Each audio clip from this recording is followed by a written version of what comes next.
Hey, what's going on, everybody? You might remember me from GDQ Hotfix last week, where I showed off the Prey randomizer in a spectacular fashion, I might add, as well as Prey Moon Crash, which is a fun time. But I run mini games coming up at GDQ next week. We're also showcasing Bioshock, but tonight we're here about the spooky stuff.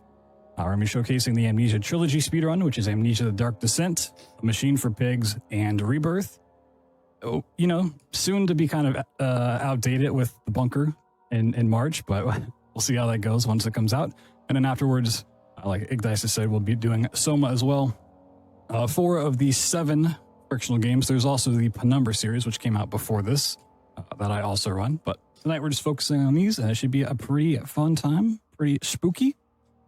And so we'll get started here in 3, 2, 1, go. So you might be like really terrified that we're going to run into the monsters and like cower behind every corner. That's not what speedrunning in these games is all about. These are about going as fast as possible, going out of bounds, doing tons of glitches, and not seeing monsters whenever we can. So we'll be kind of talking about the story as we go as well, because they're somewhat interconnected, very loosely. But this is Amnesia The Dark Descent. We play as Daniel, who's done some very bad things. So he's forced himself to drink an amnesia mixture, which is making him forget all these things. We're kind of walking back through the castle. This is Brennenburg, where he has ended up.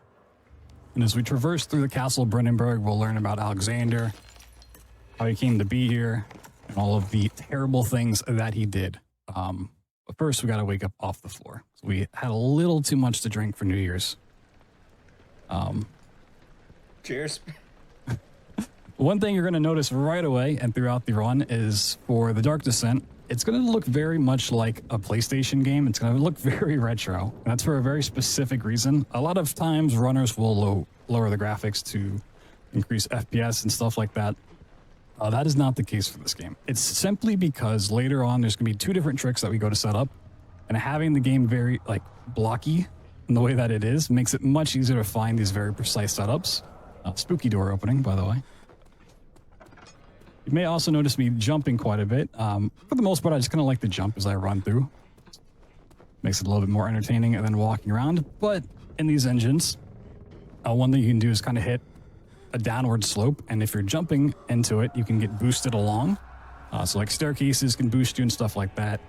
Just gotta get around this corner. Daniel's still kind of freaking out, trying to figure out exactly what's happened. Okay. So like, we get really lucky on these stairs and kind of a boost towards the door, but we didn't. Okay. Moving on. This is typically where you get the lantern, but we don't actually want to do that. It's pretty slow, which is why we usually crank the brightness up for these games, because we're going to be seeing a lot of dark places without the lantern. First, we need to walk in here just enough to trigger this little rush of wind. And that room right there is where you get the lantern, but we're just going to come find these rocks, and out we go.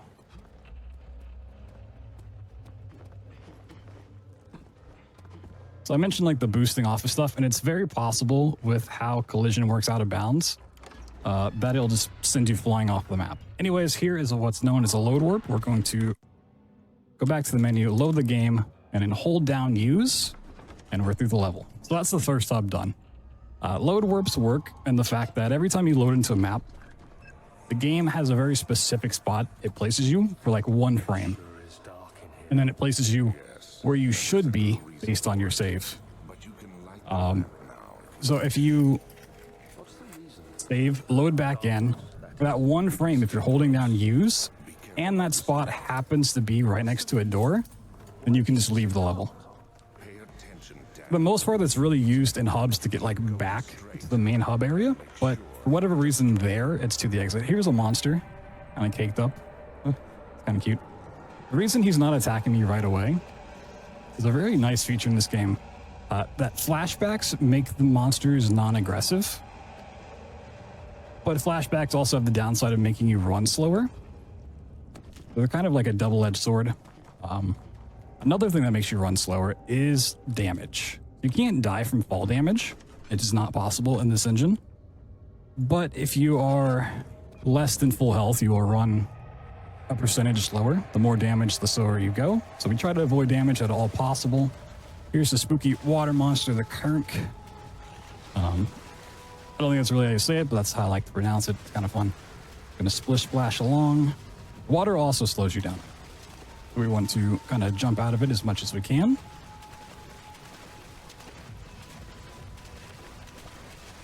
Gonna give this guy a little tasty snack, just to preoccupy him real quick. Okay. Got a little spin to win. This is usually one of the spookier parts of the game. You can hear it coming after us, but we're just going to move a little bit faster than it. And this needle's going to allow us to leave the level.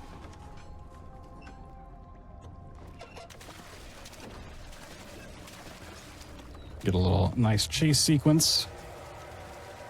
We're going to see if we can boost up this wall. You may be wondering how this is working. Essentially, like every bit of geometry in this game is made up of tons of different little bits of collision, and we can just do tons of jump inputs along those bits of collision. One's a little bit tricky. Might just have to run away. The monster's now caught up with me. I think I'm actually standing on its head. All right, we're running in bounds.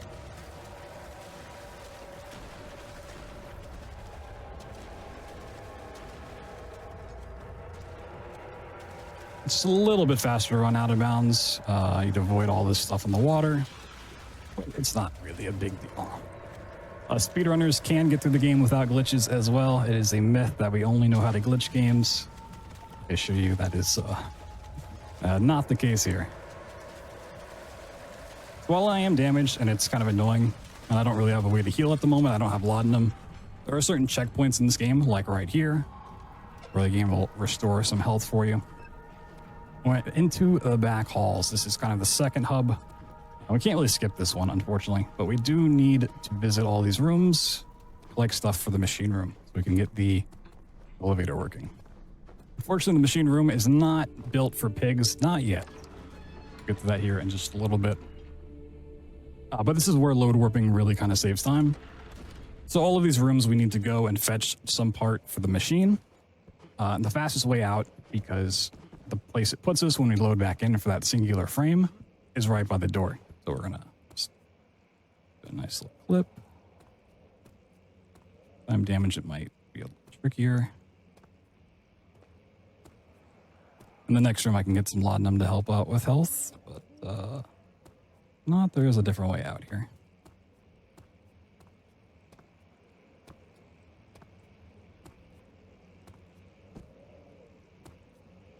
All right, we might have to break the window. That is fine.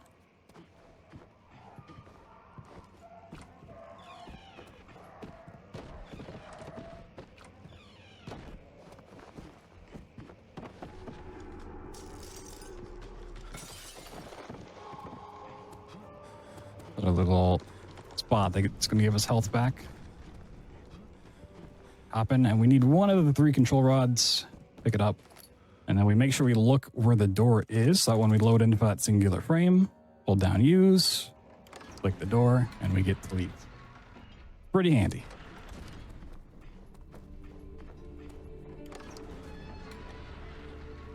Here, Daniel's going to talk about his journal, but I always like to think he's saying gerbil here. More entertaining story.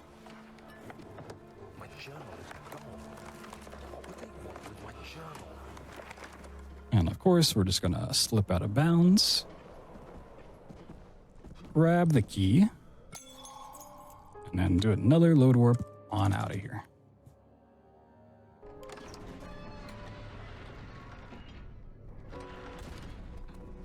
So it's still part of the game where you don't quite know what's going on with the story. You don't really know of Daniel's involvement with a lot of stuff, but you kind of start to see the pieces fall into place. Basically what happened to set everything up is that Daniel went on this expedition, and during this expedition, he found an orb, or the team that he was with found this mysterious orb, and he also got caved in with it. And that orb unlocked what was called the Shadow. The orb is one of many that comes from the other world, the shadow world, whatever you may want to call it, which we will see later on. It gets a little bit more time to shine in Amnesia Rebirth, which is why it's kind of cool to show all these runs back to back. You can kind of connect a little bit of story here and there. That does tie them all together. But the shadow is stalking Daniel because he interacted with the orb. It's kind of protecting it, and it didn't like that Daniel kind of took it with him.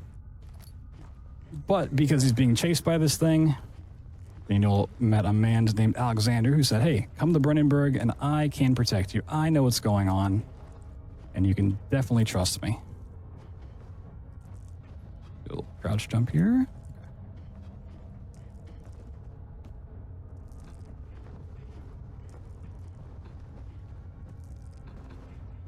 We're just doing this to skip the whole explosive plot line. Because we skipped the first hub, we don't really have the stuff to actually blow up that set of rocks there. There are some other ways to do it, some pretty fun tricks, honestly, but this is still faster as well. Just kind of jump around out of bounds. The route I'm taking not only keeps me on collision, but keeps me from hitting certain flashbacks, although some are unavoidable, like this one. When possible, we do want to skip these because, once again, they do slow us down. Sometimes add a nice little context to the story. Pick up our 2 remaining control rods, and then, because we don't want to walk all the way back, we're just going to do another load warp out of here. So now we have all the parts to fix the machine. Once again, not for pigs. This is just the machine. A little optimization we do is we skipped over the banister there because there's a little trigger that opens this door. We don't want to save for later. You have an ascending room. Will it take us to the inner sanctum? It will definitely. So this is the machine room. It's going to have a couple puzzles for us to solve.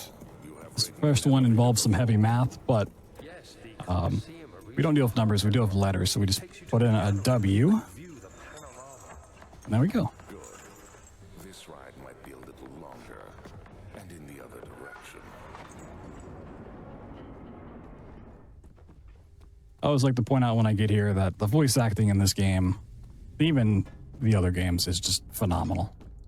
I love Daniel's voice, Alexander's voice, just so well done. Gonna put our control rods in place. Now we're gonna need to pick up some gears along the way.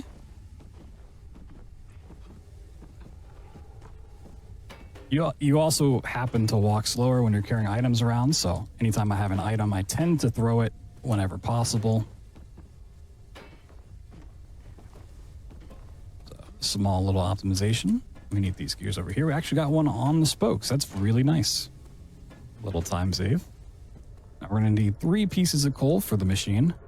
A fun fact about the coal here is you don't actually need to like turn on the burner. All you need to do is put the coal in here and then it's just fine. Game's like, that's good enough. You tried. We're going to put the gears on. Pull the lever. Machine's fixed, and once again, load warp out.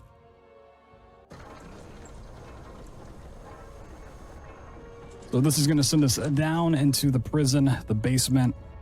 Not quite the bunker. But this is where we really kind of find out how despicable Alexander was as a man and the path that he led Daniel down as well. So there exists in this game, and we'll talk about it in the others as well, Vitae, or Vitae.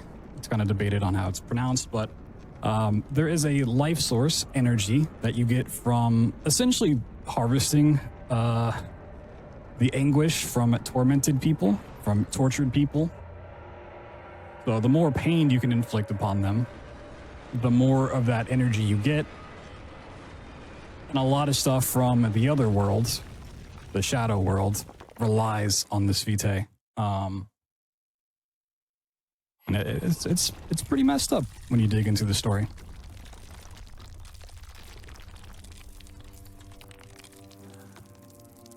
Yeah, you know, elevator crash, because why not? It's a horror game.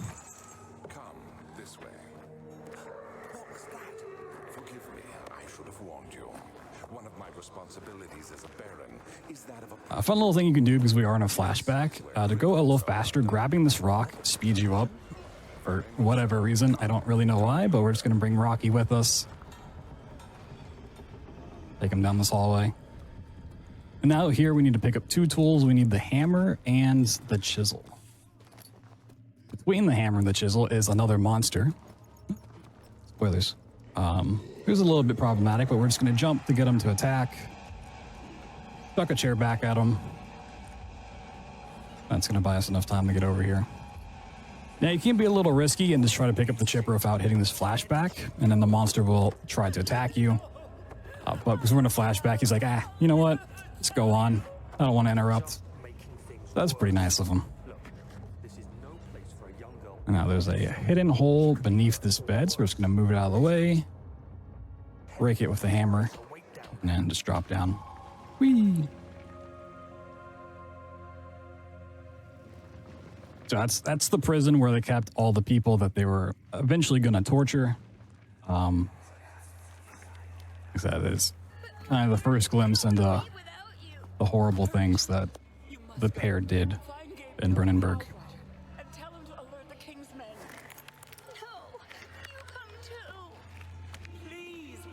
Push these rocks out of the way.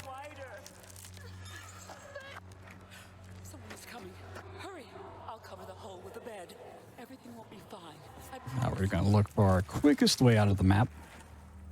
For the most part, that's how a lot of levels go. It's just, where can you get out of the map as soon as possible? Like, what's going to give you enough consistency of boosting up and out of the ceiling or through a corner in the wall? Sometimes you can literally walk through a wall, which we'll see later on in the run. But we're kind of going into the second half, which gets a little bit harder. You can skip a flashback here. That's pretty difficult to do. You have to boost up and over it. I'm just going to run through it because I find it actually kind of makes this boost faster. There's a whole bunch of jump inputs off this little corner. Get up on this ledge and into the morgue. So the sewer is being blocked by a fungus that we kind of need an antidote for. That's why we're coming into the morgue to kind of develop this thing. You're also supposed to like lower the water levels and stuff, but we kind of get around the whole part. It was a little difficult during the flashback. Now you could just run through here and you might be thinking that's faster, but there's a couple flashbacks in the hallway that we get around by doing this, and that's really nice. Prevent some fall damage, pick up our handy dandy copper tube and a laudanum. Laudanums are basically like health potions. They kind of give us health back. So if we take damage, we can just heal right up. And get another one, just as a little backup. And now we get to play some Mortuary Assistant, everyone's favorite horror game. So we're gonna put the drill together. And then just stab him in the head, grab it a couple times, and then we have the antidote. Now to get around a monster sequence and a flashback, do one more load warp. And this is where the lower graphics comes into play. Once we're through, I'm going to be sure not to move, turn around and look kind of where certain pixels, and then rub up against this wall. The wall can be a bit of a pain, even with a good setup.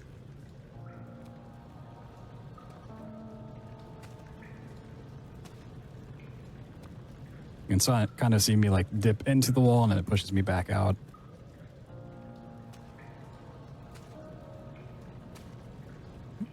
There is a backup if it's being too naughty. There we go.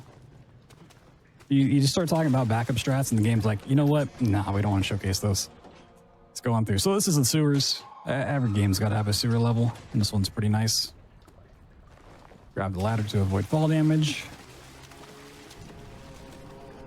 And this guy's about to get Thanos snapped. This is part of the MCU confirmed. So I'm using these beams to kind of like hit my head and give me a boost further down the hallway. So I'm a nice time saver. And now because the rest of the sewers is kind of a sketchy setup, we'll see why. Do a little save exit there. We need to clip through this corner and then boost up the wall before falling into the void here.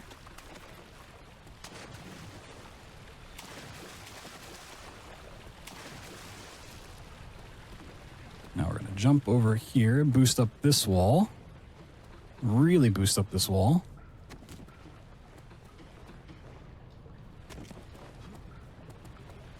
Yeah, okay, and then it just pushed me off. That's fine. Not every boost you get in this game is going to be a useful one.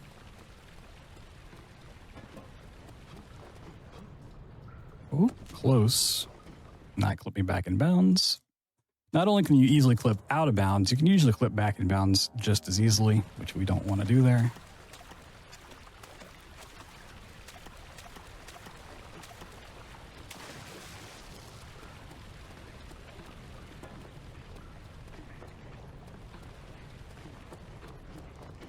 There we go. Gonna take some fall damage. That is fine. We got some laudanums. Don't fall off. Now we can just make our way to the end. Do a couple cool jumps off these little light pillars.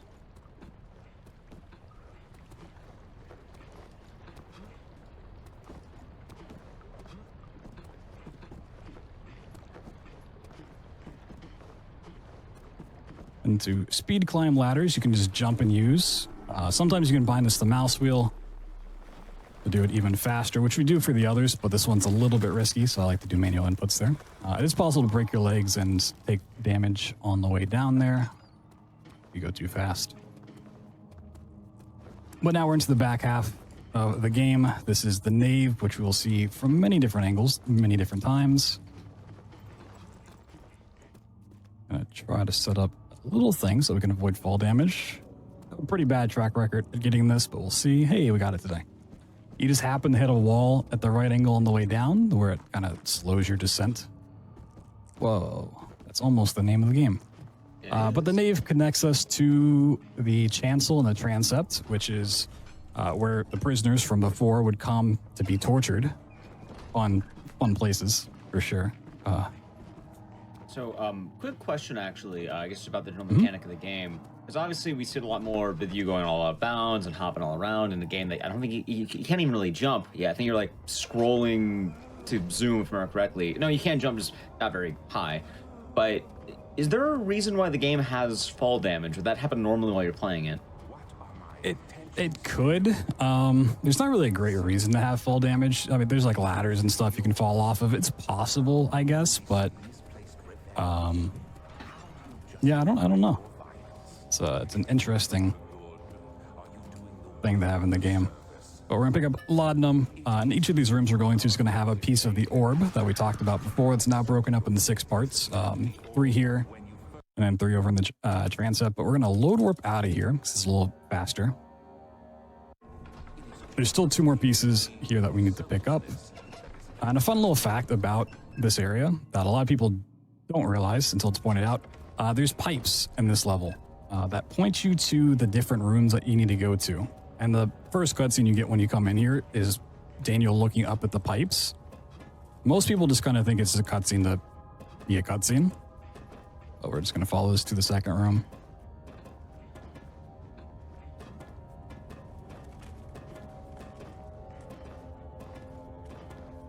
Oh, did I say orb? My bad. I meant to say morb. This is all about Morbius and his slow descent into madness. So you're saying he says it's amnesiaing time or something like that? Mm-hmm. Exactly. This is amnesiaing time, and then the whole movie starts over again because he forgot everything. Oh, of course.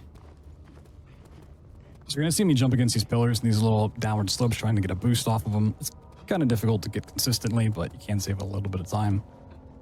So we need to get one more piece, and there is a pretty long flashback to get it, so we're just going to jump through this pillar.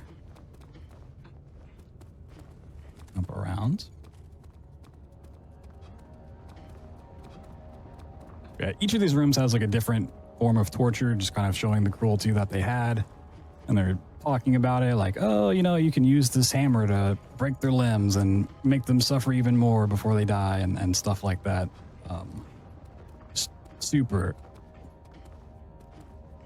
nice stuff.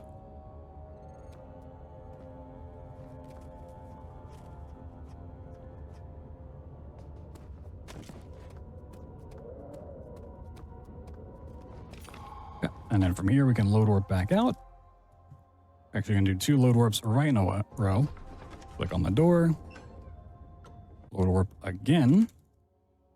Now, because in the Navy, you're supposed to like open up the doorways to get to these different areas. We never did that, so we have to clip back into the main area, or in this case, we're going to clip out and then just go around the main area to the next one. This is where the second setup for the pixels comes in. We're going to go right here at this little corner, run into this wall, let go forward, and it should pop us through.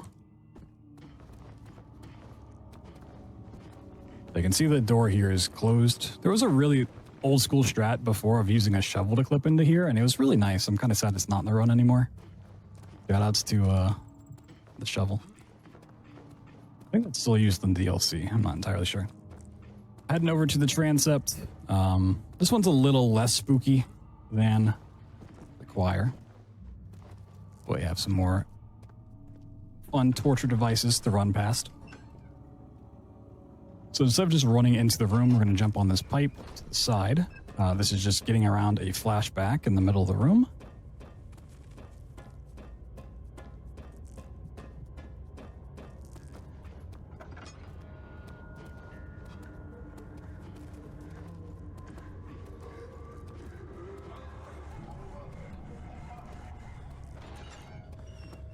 There's also really nice pictures that I will not look at that kind of depict what the torture methods actually were, if you are curious about them. You know, it's like a morbid fascination. So the routing here might make a little less sense than it will in a second. You're like, oh, why don't you just go around the room in a clockwise motion or counterclockwise, whatever it may be. There's another flashback down that hallway that we bypass that we want to get around, and it just happens that we can easily get out of bounds by running into this pillar. And we can use this to bypass that. Be careful not to fall off here.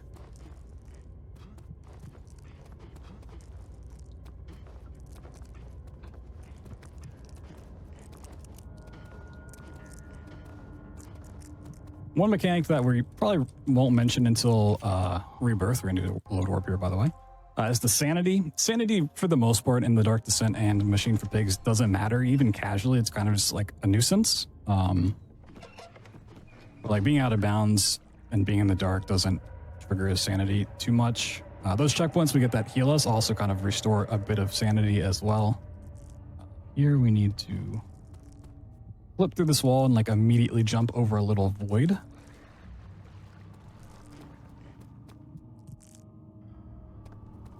There we go. So yeah, there's a big gap right on the other side of that wall.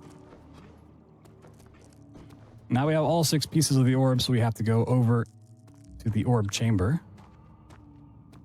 Flip back in bounds real quick.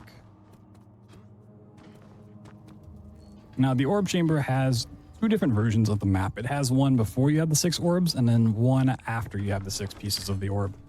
But even though we could come over here early, we couldn't get to the end of the game because it's not the right map. But once you load in the second one, there's actually a little diversion that gets created. A little scripted sequence with these monsters. So you can just run into them and die, but if you run away, the game's like, we don't want you to go back to the previous level. That breaks some scripting. So it just auto kills you while we turn around. Try to run for our life. So Alexander's trying to prevent us from kind of getting to where he is. Alexander wants the orb to return to the Shadow World, which he came from. He was actually banished from there. He is not a human. He is a otherworldly being that has been using Daniel to provide him with the Vitae so that he can get back to his home world. A little crouch jump, pick up the bar. There's a couple different ways to solve the puzzle here of getting this key. A lot of people will get a water bucket and flush that out. You can actually just use that pipe. We're going to take some laudanum. But yeah, Alexander has put us in prison. And if you wait here long enough, you'll actually die and end the game. But that we go for a different ending for the most part. So now the Shadow's coming after us because we have the orb. It's wanting to hunt us down. We just got to run away. Not super important for the speedrun, but something I always like to do is stay out of the water here. 'Cause nobody wants wet shoes. No moist socks for us. Also, just being in the water is a little slow, so if we can avoid it, oh, the corner is always the hardest part. Good recovery and worth it. Only a quick dip in the Kool-Aid this time around.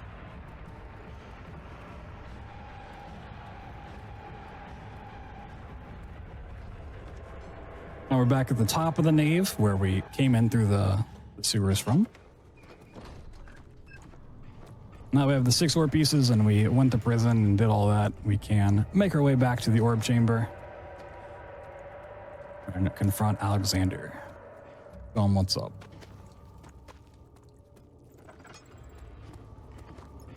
So to avoid fall damage here, we just do some very casual drops. Just short enough drops that we don't take any fall damage from it, but we get down in a couple seconds.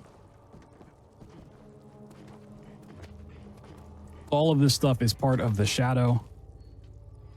It's nice. Raspberry jelly. Back to the chancel.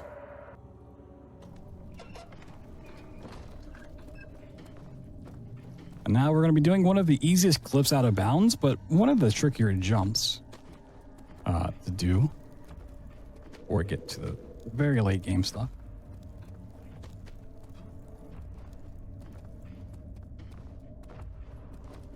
Let's make our way across.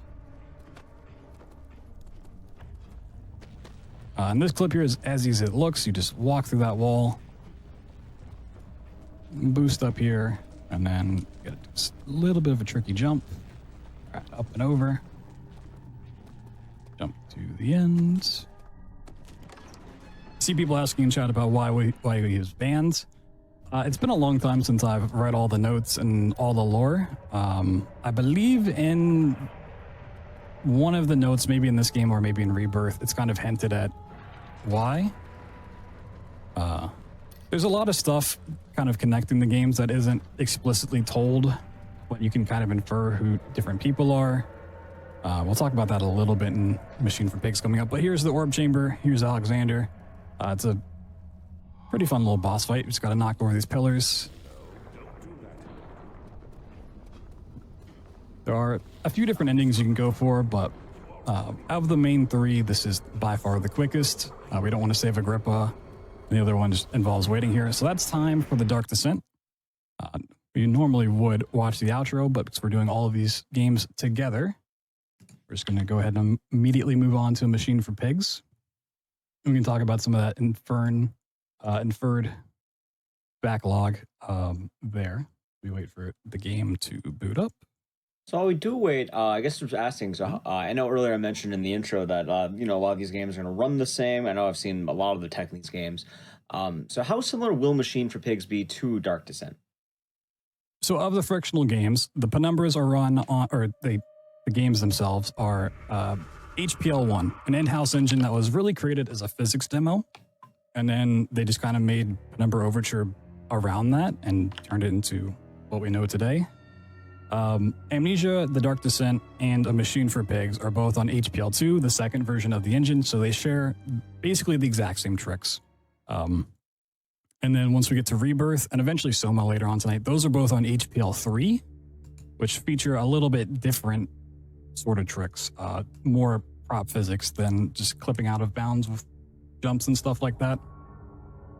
And I believe the bunker is supposed to be on HPL3 as well, which is super exciting because if it comes out and it's HPL3, more than likely we're going to have the similar sort of tricks, which would make for a pretty interesting run. Oh, yeah. Let me do that. Please don't kill me. We get a little bit of a cutscene for Machine for Pigs. I'm showing us the thing. And one of the inferred things about the character of Mandus, who we play as, we don't play as Daniel, once again, for those that don't know the game. People like to speculate that Mandus is like a great grandnephew of Daniel from the first game. It's never like specifically stated, and there's no real evidence pointing towards it, but there's a note somewhere that kind of like leads people to believe that. So maybe that's canon, maybe it's not. But I will say, in regards to like the engines and keeping the tricks in the runs, a lot of devs would use the same engine, but would patch things between games. They're like, okay, we knew this from, let's say, from Doom 2016 to Doom Eternal, which is a different engine, but like, oh, we know these tricks that the runners use are rail boost and glory kills, and we're going to fix that going forward.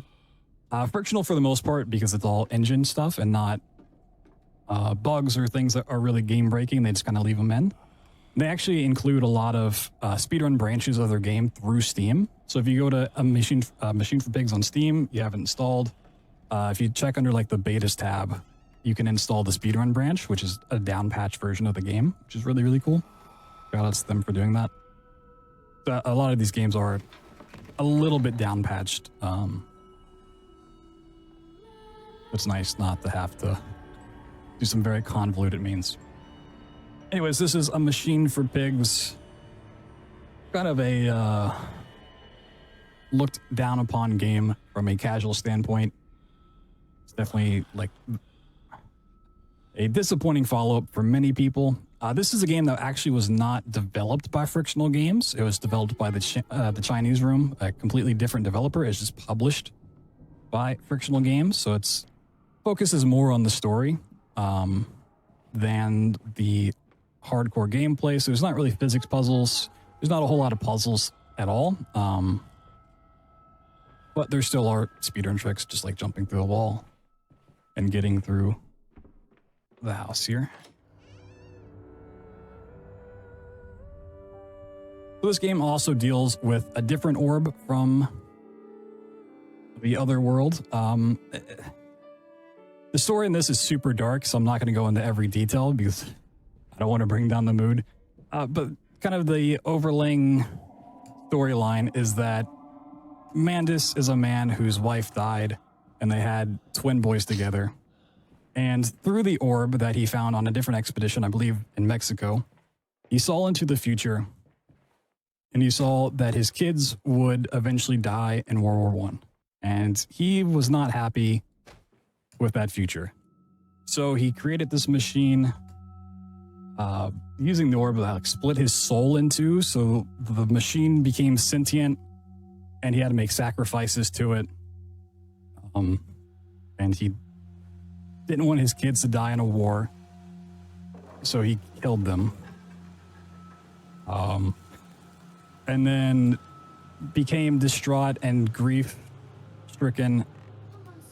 Like Daniel, who didn't like the fact that he ended up torturing all these people, convinced himself to take an amnesia potion mixture and try to forget about it and kind of like work against the thing that he had created to begin with. This time we're working against the machine, who is now like a sentient thing called the Engineer. We're going to hear from in just a little bit. But very brief plot points. There's a little bit more to it. I'm sure if someone's like, oh, you know, I love this game in the story and he's getting it wrong. And trust me, I know I am, but trying to deep dive on that and do these tricks at the same time is a little hard. Anyways, we're just hopping through here, hopping through this meat factory, clicking on doors.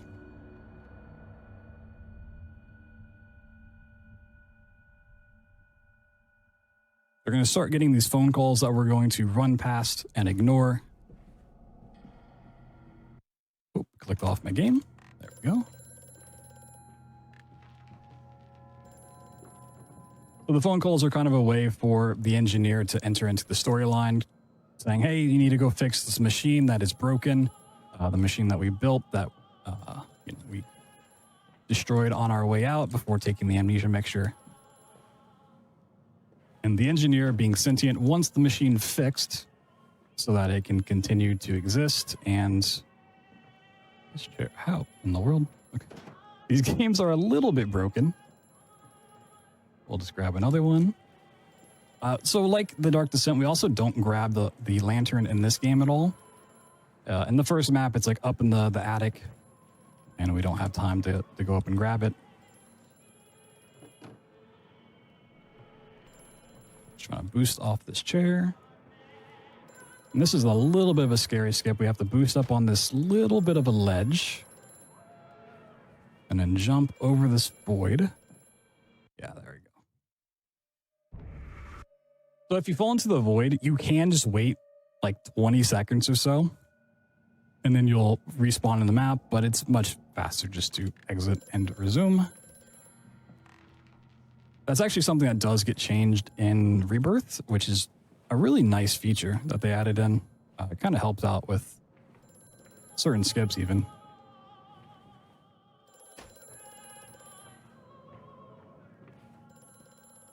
And I jump over here. So the maps we're running through right now are kind of the meat processing factory that Mandus had started.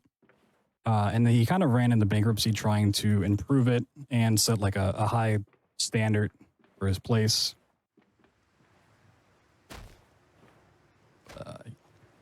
We don't get to see too much of that. And into the church we go.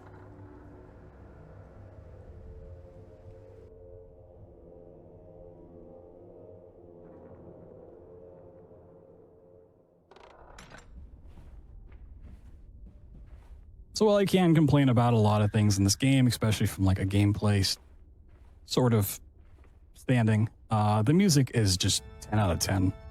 Anytime there's music in this game, it is just, it's so nice to run through. We get a little bit of it later on as well. Another pretty simple trick here. We're just going to run into this corner, drop through the floor. And this is kind of where you would encounter the first monster, quote unquote, which is the Pigman. And the Pigmen also have kind of ties to the other world, as well as going back to the Dark Descent. So another thing, just like kind of connecting Mandus to Daniel. It's kind of speculated. This one might have a little bit more evidence, but the remnants of like the brutes, the monsters in one were shipped here, and they used the decaying corpses of those monsters to kind of work on Compound X, which is a mixture Mandus came up with to eventually create the Pigmen. It's too damn bony. There's also some great quotes that you get to hear every time you run through here. Once go ahead and try to clip out.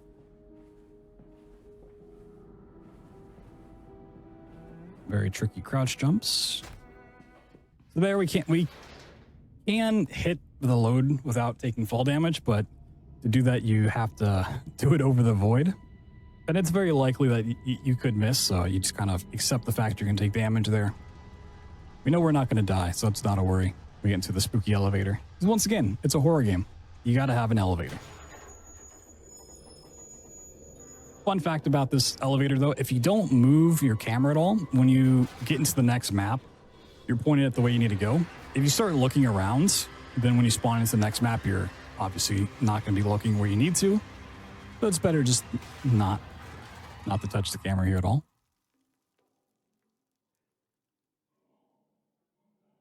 This map is where you kind of find out about Compound X. You use it to break through the lock.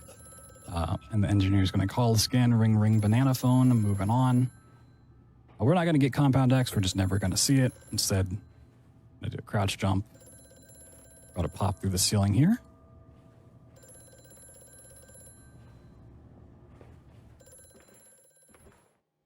And this is going to get us into the sewer. So again, every game's got to have a sewer level. They're all great. There is a really difficult trick that saves a little bit of time in the sewer that we're not going to be doing because it's a marathon sort of run where I don't want to be spending 5+ minutes here. Kind of like in the Dark Descent when we did the save exit in the sewer. Similar themes, right? You have to clip out of bounds and like immediately turn around and boost up the wall. This one's a lot harder to do. It gets around this flashback of Mandus talking about all of the poop turbines that are going to generate power. There will always be a torrent of excreta flooding through these tunnels. We can use this to supplement the steam production and ensure constancy. Try to get in place before this stops talking. I'm just going to wait here until they're done talking because their flashback does slow me down. So I'm going to do a save exit here. This goes over top of spot that we can't get out of. If I fall down and there's a water monster down there that will kill us, and it's just better to avoid that. Okay, got out pretty quick.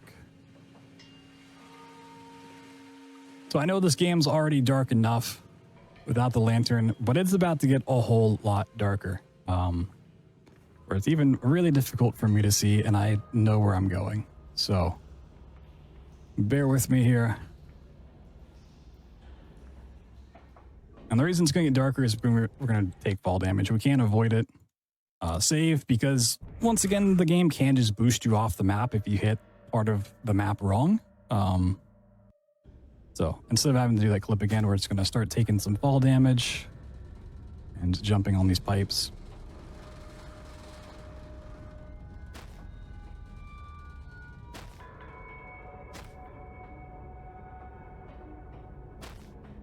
The hard drop. Yeah, no, I just need to grab the store on the way down. All right, cool. Not too bad.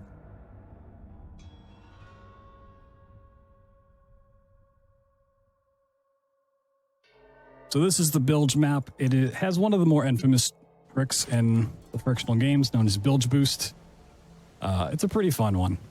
We'll see what happens. It's kind of an extension of the sewer.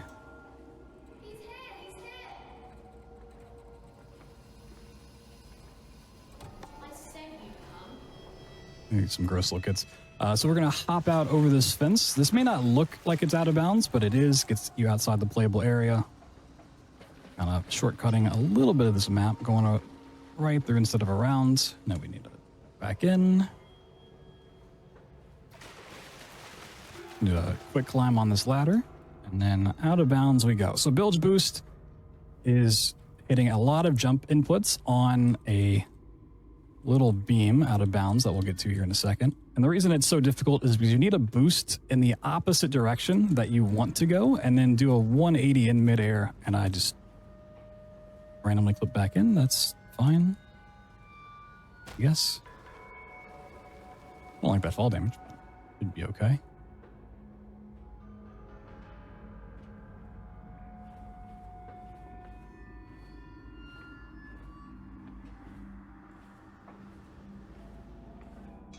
Now we need to get up to this side over here, but we're going to boost off of this beam. I'm going to try to get a whole bunch of inputs and then do a sweeping arc motion to get up on top of the wall.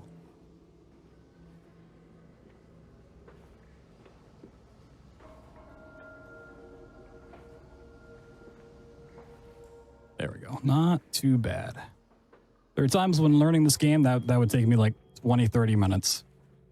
Nowadays, it's not too bad knowing what I know, but as a beginner, that was definitely a pain point for the run. But we're not done with the hard tricks yet. We have the reactor. There's back-to-back hard tricks here. We're going to do a little bit of a crouch jump and boost up this beam. Once again, very dark, hard to see. Very hard to stand on. Just crouch jump along this. So now we're into the heart of where the machine is. It's kind of like a big twist point for the game. This itself is the machine. And, Mandus did originally sabotage this. He broke it enough to stop it from working. What we're doing now is repairing it, which is not a great thing. So we just get out of bounds so we can get to the bottom, start the repair job, and then up to the control room. We climb these ladders, and then we get to flip all these little switches. You have to wait between each one, so you can kind of just wiggle these back and forth. Kind of a fun thing to do.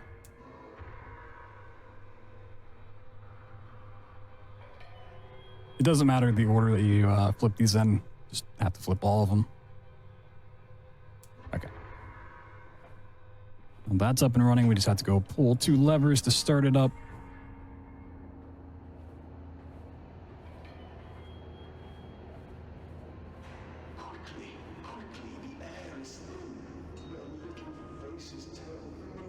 The whole reason Mandus is going along with this is he believes that his kids are trapped within this area and that by fixing all this stuff, it will free them. That's what the engineers kind of convinced us of. Like, oh, there's someone sabotaging the machine. You need to fix it so that you can free your kids.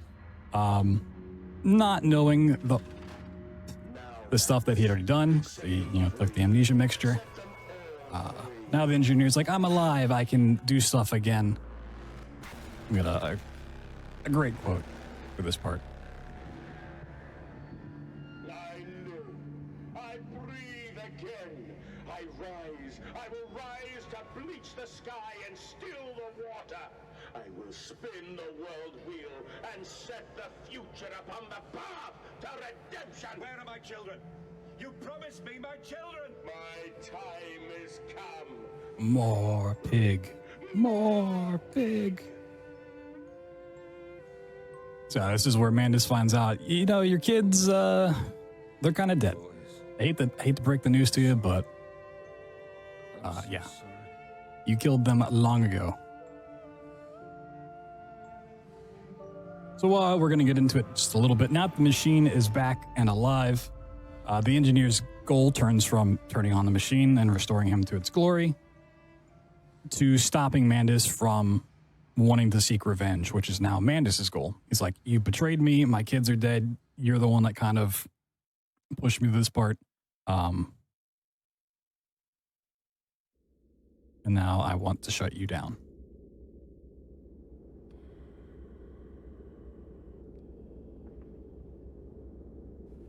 And emerging, I raised my head to an uncaring sun, and I cursed this world of pain. A little flashback here.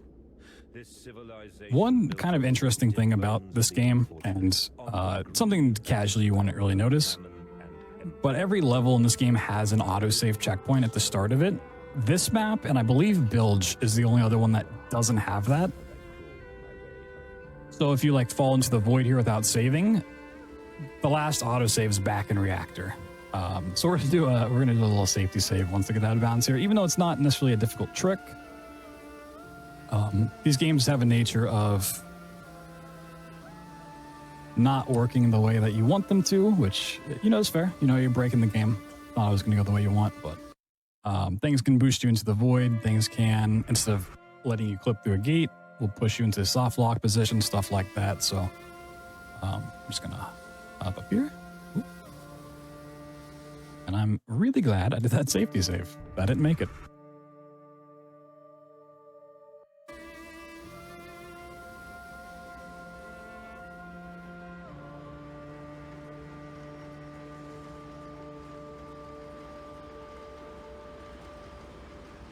You can do some a little boost along these, but once you jump into there, it is very easy to get trapped and the game won't let you go. So we just kind of hop along the edges instead, take the safe path, and then we need to clip back and bounce. So we're going to drop down, avoid some damage if we can, and we'll clip through this gate just by walking into it. This is what you dreamt it to be. I will stop you. I will save them. So they've had their moment of I got to figure out what I want to do. The big chess game begins. The machine's letting free all of these pigmen onto the streets to help take over, make more sacrifices for the machine, feed it more blood, more vitae, and Mandus is trying to figure out how he can exactly stop the machine.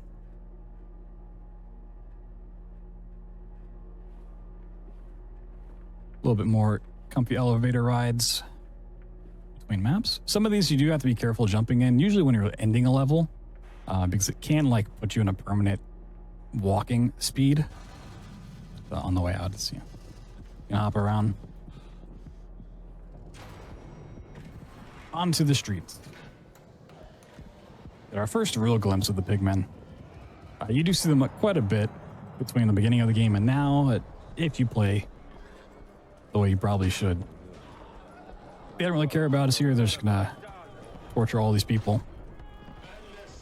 I know you're out here. I own this city. I am this city. No! This is not what I meant! This is not what I meant at Do a nice, well-placed crouch jump. Redeem yourselves.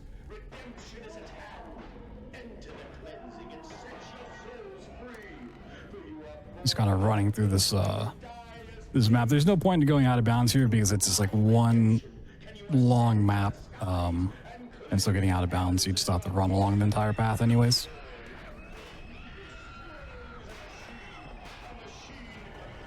Oh, you said the thing. That's roll credits. So here we get a little chase sequence. This pig is going to try to catch us. We try to not get hit because it will slow us down. Even when you get past the gate that it can't go past, sometimes it will still hit you on the way out.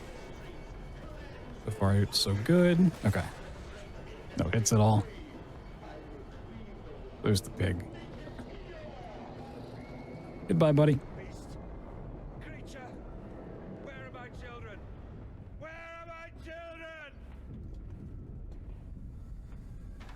So we don't have too much more of a machine for pigs before we get to Rebirth. We have the pig line, which is the machine that kind of like slaughters all the pigs, like the slaughterhouse. And then we have the Tesla 1 and Tesla 2 map, which Tesla 1 and 2 kind of start tying in the Pigman and the experiments that went on before the events of the beginning of the game to the other world. We're not really going to see the electric pig, but if you play this game casually, that was like a failed experiment that when it's teleporting is like supposed to be going between this world and the shadow orb world, which is kind of a, you know, an interesting way to tie in a whole bit of lore. Arriving down at the pig line, we're going to try to make our way to the bottom as quickly as possible, as speedrunners do. So first we want to boost up on top of this piping. Need to just boost along this wall.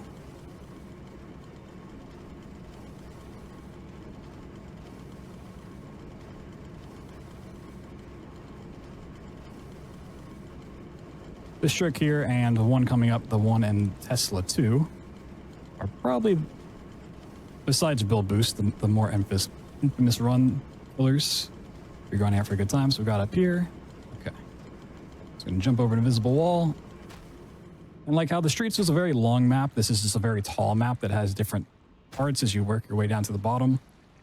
We just skip all that by jumping into the middle and falling down. No fall damage, or no fatal fall damage. We don't mind having to run slow through the Kool-Aid. Nice and relaxing run. Don't know why they put an elevator here, but, you know. It's an interesting room, to say the least.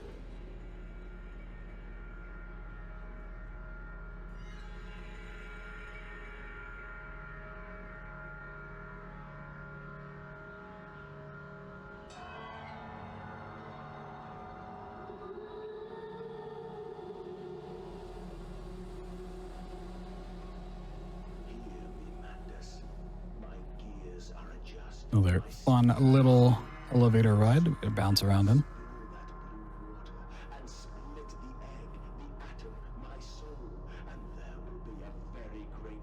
Even if you've played this game casually, maybe when it first came out or recently, and you're like, oh, you know, it's not as good as the first game or whatever, I'd just suggest going and watch a lore video on the actual story of this, because it is really well written. It is very dark. I will say that as a warning, but the actual story is really interesting once you get into it. So that's what the Chinese room does pretty well in their games, is tell a great story. So anyways, on the Tesla 1, we just got to open a couple doors. Make our way down the hallways.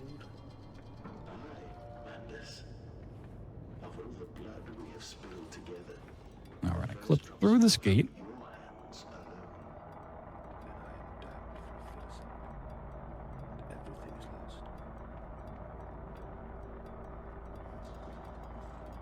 Eventually. Sometimes it's better in the middle of the door. It's usually not a super tricky one. Oh, it's because it's the wrong gate. Ah, this is the gate. Look at that. Flip back through the gate, through the floor. And then from here, we can hop our way to the end. This room right here is where you would normally deal with one of the two electric pigs. supposed to hit both of those levers, and then a door opens and you get a run through, but we're just gonna go up and over, jump over the void, hit the door on the way down, break our ankles. And now we're in Tesla 2. This is the last map before the outro. And features, well, Bilge Boost is a pretty tricky one to learn. It's not usually too hard. Tesla 2, I think, is unanimously the hardest trick in this run. Not only do you go over the void for it, but the game likes to lag when you do it. And kind of an awkward boost to do. We're gonna jump over to this pipe. Wait for him to finish talking so we got our speed back. Okay. Now what I'm going to try to do is jump out over the void and boost up along this pipe to the other side. Like that. Not bad. First try. I'm going to save again because that's not the end of the trick. Oh no. We still have to get back in bounds. And I really don't want to have to do that again. I might have made it look easy, but I assure you that is not. So we're going to clip in here. Scale up this gutter thing. I don't really know what to call this.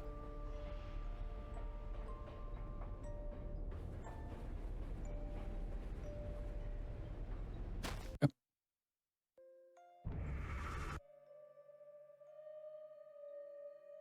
Luckily, this game doesn't take too long to load. You need to back out and continue.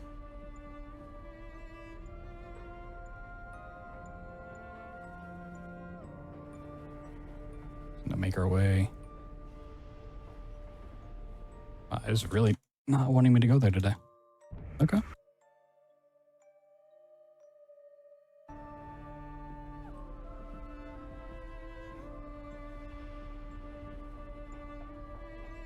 Sometimes that's just the way frictional runs go.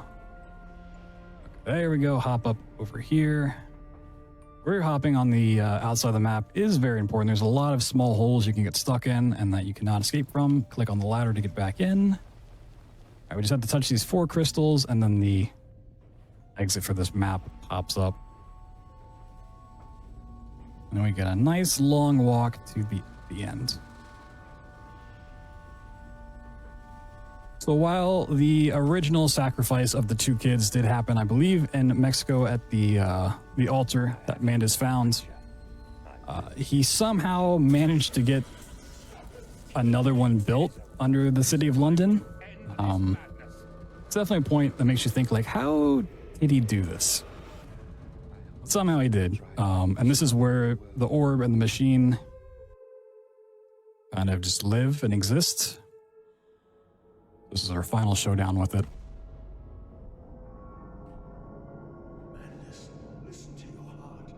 There's not a lot to do here. There is a little bit of speed tech. We're going to ride a conveyor belt. And for whatever reason, if you tap back and then hold forward again, you can kind of get these like small speed boosts. They're not super consistent. You're not going to get them every time, but it's a little bit of a fun thing to do as you're walking out here. So this is the conveyor belt. If I just kind of like tap back for a second, speed up, kind of use the conveyor belt momentum with this as well.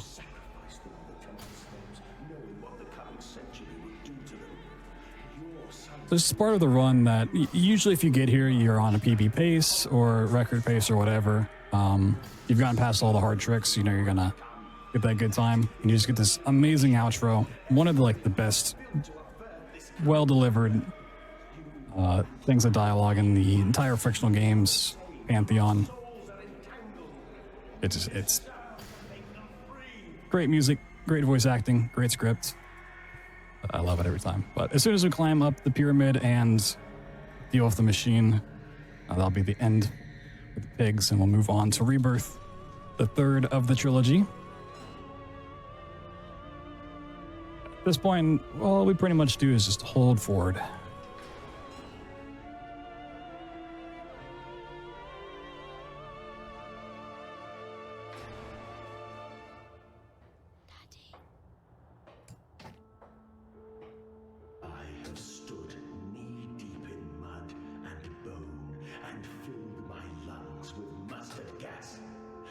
have seen two brothers fall.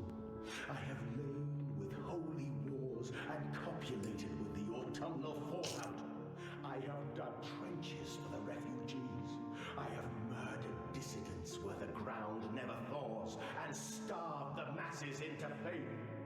A child's shadow burnt into the brickwork. A house of skulls in the jungle. The innocent Mandus trod and bled and gassed and starved and beaten and murdered and enslaved. This is your coming century. They will eat the Mandus. They will make pigs of you all, and they will bury their snouts into your ribs, and they will eat your hearts. This is so good. All right, so this is the machine for pigs. Whoa, I said the thing. Wow, that's crazy. That's why they call it that. Yeah, so in order to shut down the machine, Mandus is going to commit the ultimate sacrifice. He's going to give up himself because while we did split our soul technically, and half of the soul lives in the machine, half in Mandus, by hitting this button, the machine's going to come to life and rip out our heart, killing Mandus, taking the machine with them because somehow the souls are still connected. But we're going to click this button, and that's going to be the end.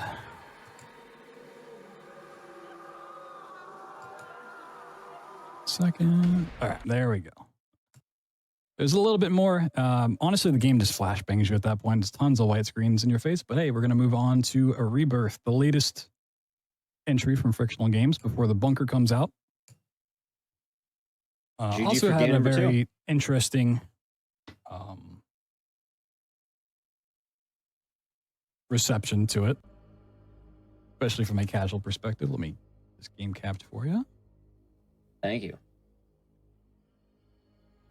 But the speedrun's pretty dope. It's going to be a little bit different than the previous two that we just did because we talked about it before. This is on a different engine. This is HPL3, the 3rd edition, whereas the other two were HPL2. So we got a little bit different speed tech along the way. This game's going to start from the Cassandra, which is the airplane that goes down at the beginning. This gets us past basically like the first 3 minutes of a cutscene. It kind of speeds things up.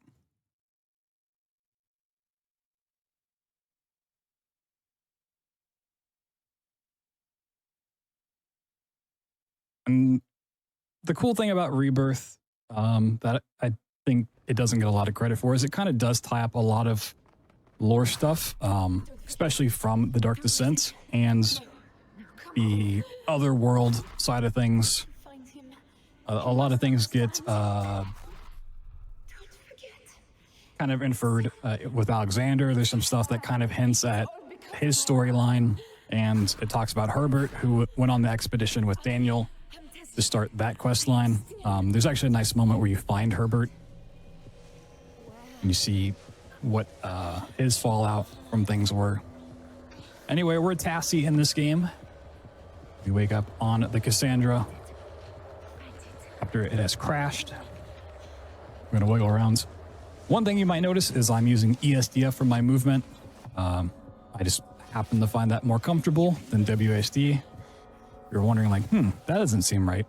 It's just, for the most part, purely a comfort thing. Doesn't really give you any speed difference for the run.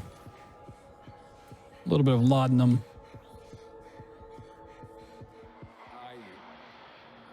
Also featured in the Dark Descent.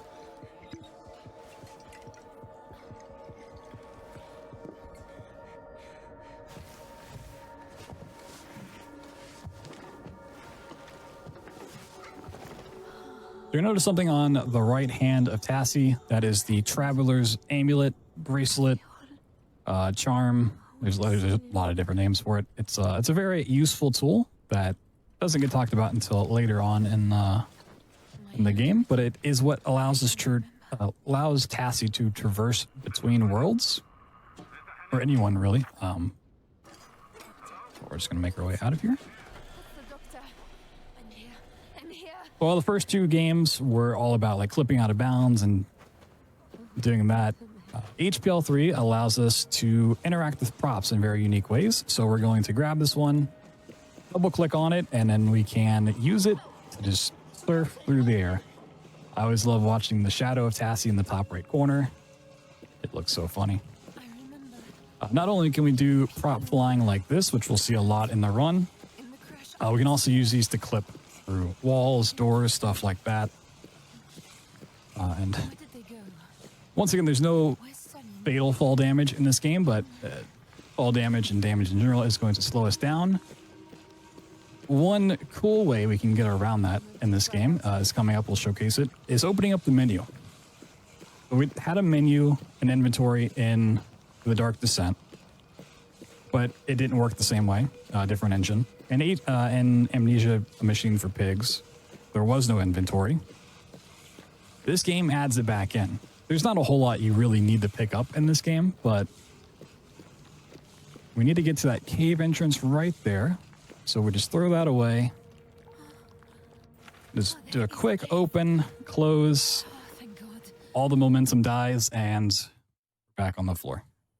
Oh, Tazi, look at the hands.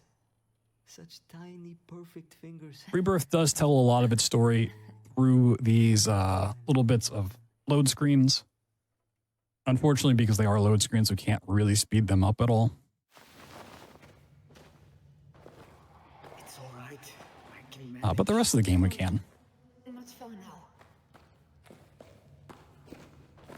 Hello? Is anyone there? Salim? For the most part, the story goes that all the other people from the Cassandra plane crash survived, and, well, the ones that did survive kept trying to traverse through the desert in search of finding hope. Some stayed here, some kept going on, and we kind of run across them more and more as we traverse through the game. But anyways, we're going to go out of bounds with this pillow. And this has one of the nicest skyboxes in gaming. It's just a nice, deep purple. We'll see some other skyboxes later on that are really gross and really ugly, but I love the one here. We're just going to use this pillow to make our way over here. So not only can we clip out of the map, we can bring our items with us and just fly to where we need to go. So normally we just use this pillow to clip in, but I kind of want to showcase this backup strat. In Rebirth, if you fall off the map, it kind of warps you back to where you were as like a safety measure instead of just killing you. If we hold forward here, kind of set our position, and then jump off, keep holding forward, we get this like little landing animation, and it's going to clip us into the map.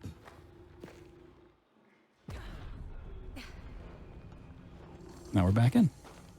We need to make sure to hit the trigger to activate this little cutscene where we find out about this bracelet. Although we had it all this time, Tassie only now recognizes that it's here. It kind of kicks up. And whenever this is like spinning and activating, it means that there's a portal nearby, which is denoted by these jiggly rocks. And this kind of transports us between the different worlds. How are you doing?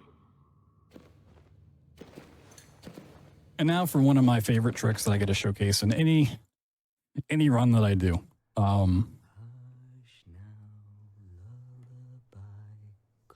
This is kind of a hard one to follow, but that's also why I like it.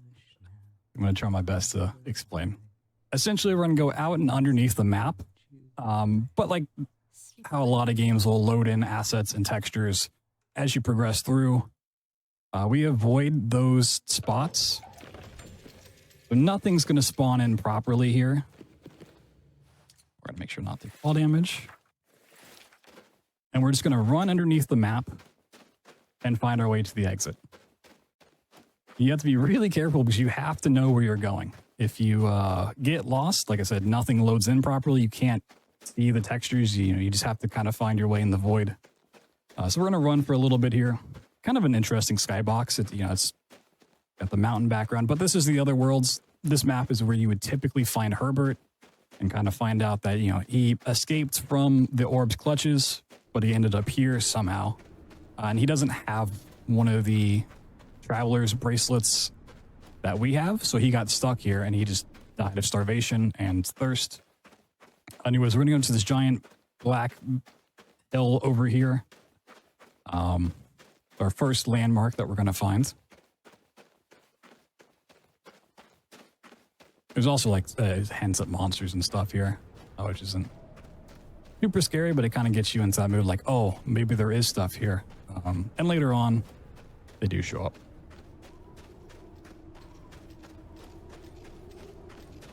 You can kind of hear the bracelet kicking up, which means we're semi-close to a gateway. But not quite there yet. So we're going to jump up on the right side. Turn left, make our way over these little dips. A little bit hard to follow. We're going to look left even more. Going to drop down once. We're going to open our menu to avoid fall damage. Walk a little left, forward again, drop down. Turn right, look for these two little bumps. Now you can hear the bracelet going crazy. I need to go more left, I think. Stuck in a weird spot.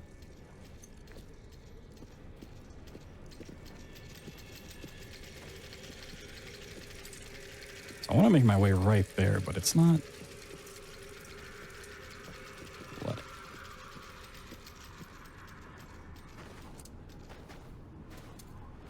Usually not quite pain point. Having to do troubleshooting on a spot that you can't see, okay. Oh. I'm stuck in something.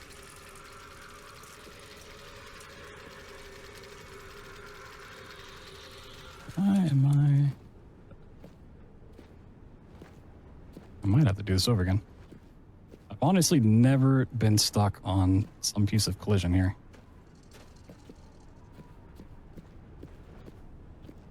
Go left a little bit more.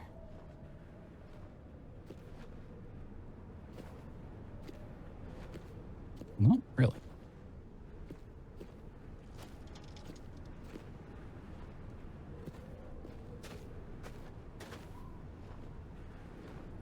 All right, we're just going to try this one again. A little hard to troubleshoot when you can't see what you're doing.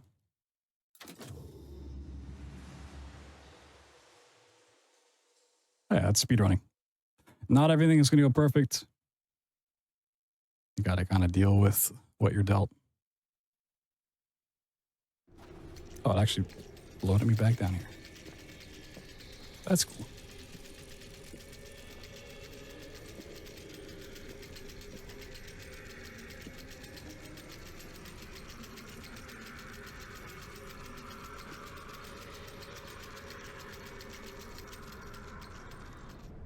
I'm back down here.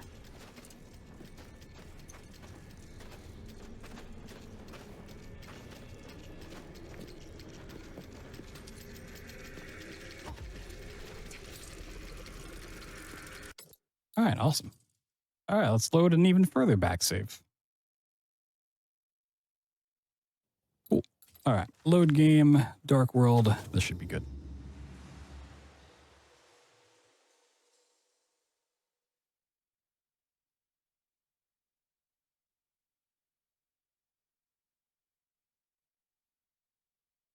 Okay, let's do it all again. Gonna see it twice. Now, you might think I messed this up, right? You're like, oh man, this guy, oof, he's messing this up so badly. I actually just want to showcase it twice. I think it's that cool of a trick. Run in once again.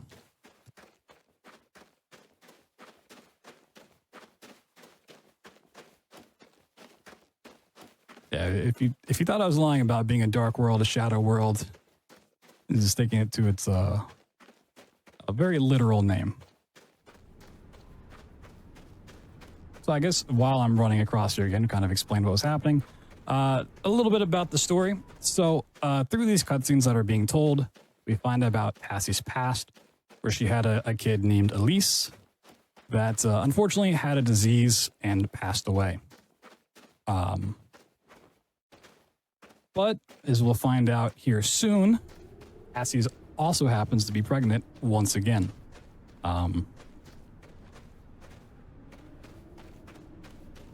And a big complaint about this game kind of comes from the fact that a lot of people can't really empathize with a pregnant woman because they're not pregnant women themselves, or they haven't had a kid or known somebody that's gone through it. It's kind of hard to put yourself in her shoes, but this game and Soma kind of touch on more of a existential question than just the general horror of, oh, spooky monsters in your face. They kind of put this lingering question in your head that makes it a little bit more scary. You're going to fall down. Okay, take that. Go a little bit more left. Fall down again. Okay. Yeah, and this time we're perfectly fine. Don't know what happens. But you can hear the bracelet spinning up quite a bit. Found the exit, found the portal. Gonna fall on down. And this is definitely the map where things get strange. So now we're back in Paris at our home, or so we think. Kind of our first instance of prop clipping. We've seen the prop hovers and stuff, but we can use this chair. Probably the hardest prop clip that we have to do here is not super reliable as it's not followed all the way through. There we go. This is Salim, our husband, our baby daddy, who we find out has also passed away. He was on the Cassandra with us, but he did not make it. He's actually guarding the lantern in this game for us that we will also not pick up. But a cool thing that this game does that the previous entries didn't do is it just assumes you picked up the lantern, like a lot of games will. It's like, oh, you beat this map, you got the item needed, and we'll just have it for later, which is really, really nice. This game also does get very dark. Anyways, here's a giant baby.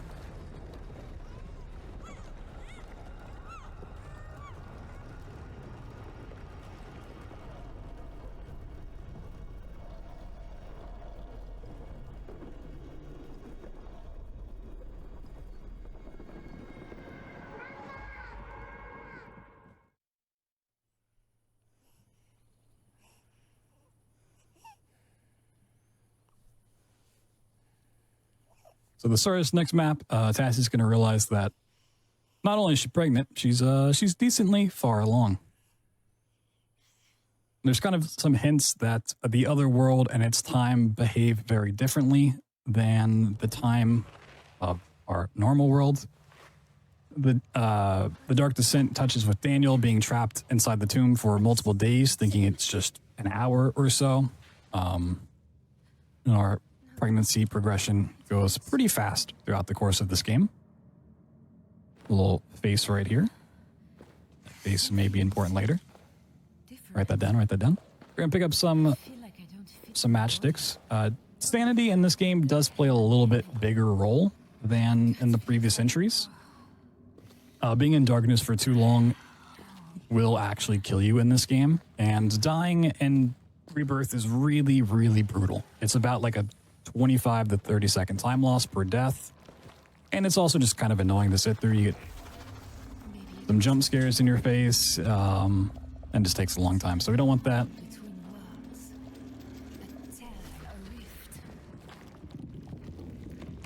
So we will go through darkness and kind of have sanity stuff going off, but we have ways around actually dying from it,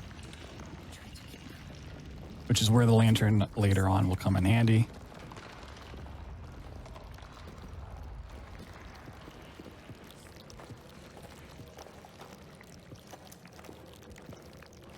There's a little bit of a risk here, but it's usually pretty fine because we get this little reset with the light.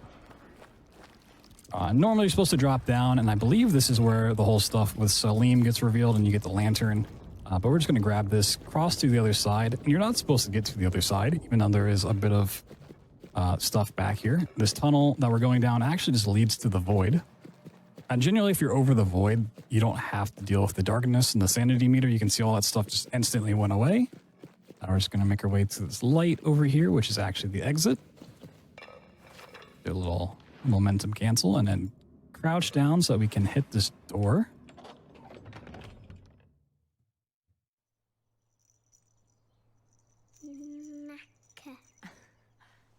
I think that's her word for him.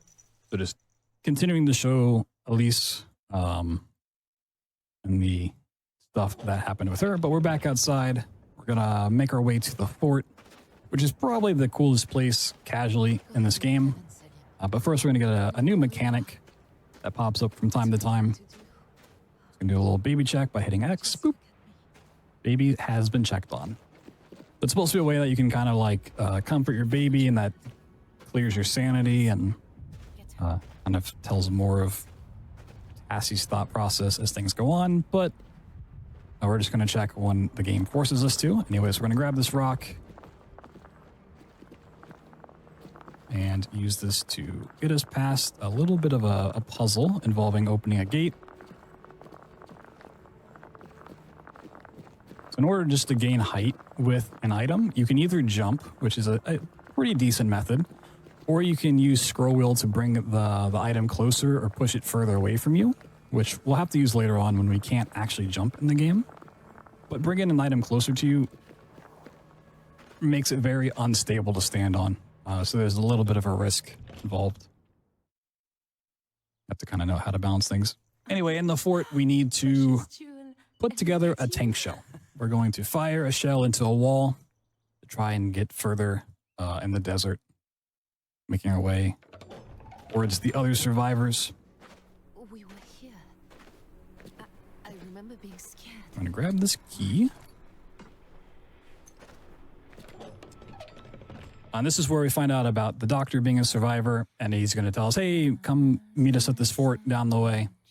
We're not going to answer the radio. We're not going to deal with any of that. We're just going to use some props to clip right into the quartermaster store and pick up the ingredient that we need in here. There's actually like 4 clips that we have to do in here in total, but luckily they're not too bad. There's one. We're going to grab this chair. And once again, these are very similar tricks to what we're going to see in Soma, so a little teaser for that coming up. Oh, okay. That is, that's a little bit unusual. That is just glued on there, huh? Okay. You know, sometimes you break the game and the game breaks back. All right, clip number 2. Normally, you're supposed to actually leave this area and this door gets broken by a monster, but we can just clip in here and grab what we need. Clip 3 and then clip 4. All right.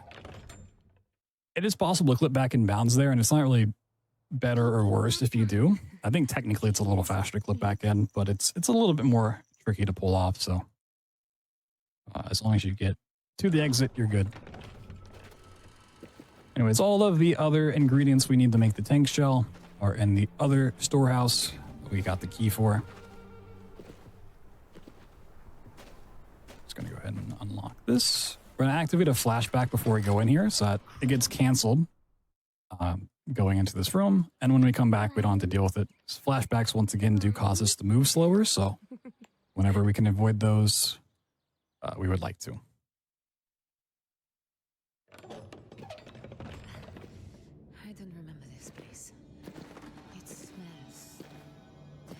Avoid this tripwire. Or activate it. It's fine. Do one clip into here. Avoid the spooky spiders.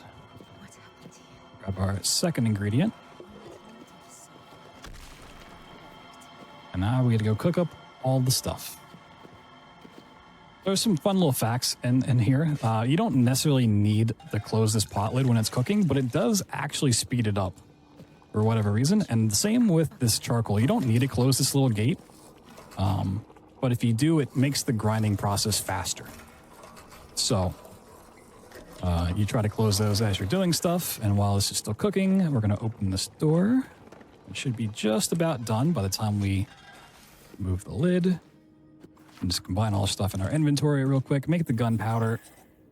Close the shell. And off we go. And so far, I still have all my fingers. Head up and try it out, I guess.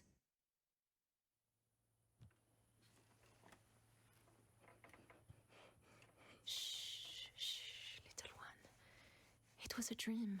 A little bit more story information about Elise. the tragedy that befell it. We'll talk more about the story in a little bit once we get into like the back half of the game, where that becomes more evident. For now, we're just gonna need to fire the shell off. We don't actually need to aim this at all. We're just gonna put this in, fire as soon as we can, and then the actual trigger for leaving this level is clicking on getting out of the tank. So we spin around, hit that real quick. And one thing you may have noticed already, and if you haven't, watch out for it going forward. Tassie loves to be knocked down in this game. Half the maps start with her getting up from the floor, and half the maps end with her getting thrown onto the floor. Little one? One of my favorite little load screens here, just a spoonful of beans. What happens if you miss the shot? You cannot miss the shot. No matter where you aim it, it'll still trigger. As long as you fire the tank, fire the cannon, and then click to leave the tank, you'll trigger the end. We're gonna push this off of us. I don't know if you can necessarily call this area the sewer, but it's the most sewer-like area of this game, because once again, every game's got to have a sewer level. I want to be complete with that one. Are you alright? I don't know how to do So we saw that nice deep purple skybox before. Unfortunately, the skybox on this level is like the exact opposite of that. I don't know why they made it the color they did, but I hate looking at it every time. Anyways, we're going to clip out of bounds real quick. We get this nice deep pea green. And we're going to drop down a little bit.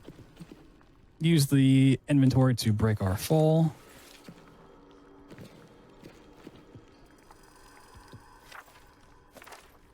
Jump on these rocks. We just need to get over here so that we can pull this giant paper clip out of the rock pile here, which triggers the end of the map. It's another like really cool casual area of the game. No, just completely ignore. Well done, precious one.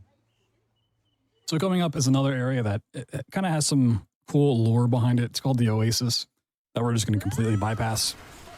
In terms of the story, this is where the crew members from the Cassandra, the survivors, I should say, not the crew members. There are some crew, but some passengers. Once they made it this far, they met the Empress. Tassie's also included in that, by the way. And the Empress realized that Tassie was pregnant. And the thing with the Empress is that she always wanted to have an heir. But she herself is barren, can't have kids. She notices that Tassie is pregnant, so she kind of leads them through the rest of the valley towards the portal that will lead them to the other world that we'll find it later on. That's kind of how things get started. That's her descent into madness. We're actually going to see the Empress kind of pop up here as we get out of bounds by climbing these rocks.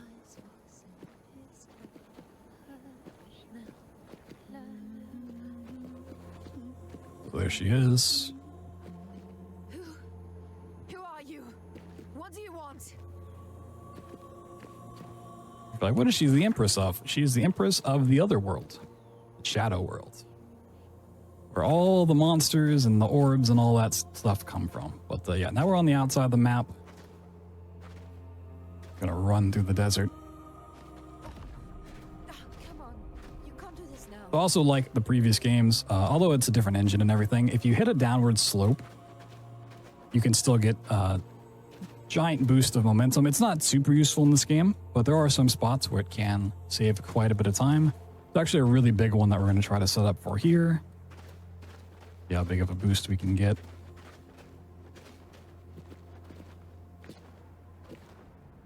Just once again, kind of speed up some of the walking segments of the game. All right. Don't worry. Not too bad of a boost. We're all right. You can get one that not only gets you to this set of rocks, but you end up basically over here by this one, called the God Boost. It's pretty dang cool. I really don't like this. So because we're supposed to talk to the doctor, he's like, come to this fort, and we see the smoke in the distance. But as I was mentioning before, Tassie loves to get knocked down. So we're going to take one of those trips.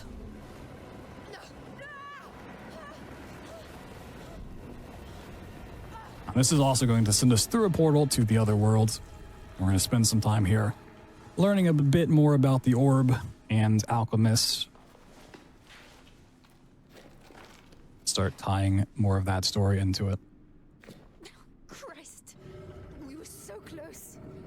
So a fun little fact about this part is the game's going to require you to check on the baby, and if you just let it go, it'll give you a decently long cutscene. But if you hit it before it forces you to look at it, then you can just go on immediately. So you get that little blue flash at the bottom saying, hey, you got to check on your baby. You do that right away, you get to move on. If you don't, it locks you into a cutscene. So just a small time save there. And one interesting puzzle feature that we get in this next map, and we'll see throughout quite a few other maps, are these little power pylon connectors that, based on where they are in the room, will connect power supply from one area to the next. You're going to see me move these around, and it's kind of opening doors for us. So we're going to pick up an orb over here, and this is going to become very important for the story. But this also, like Daniel in the Dark Descent, unleashes the shadow upon Tassie. So when we leave this map here in a second, it's going to start chasing after us. But the biggest skip in the game comes from this map. It's not actually in this map, but it's the fact that we're going to keep this battery and this battery.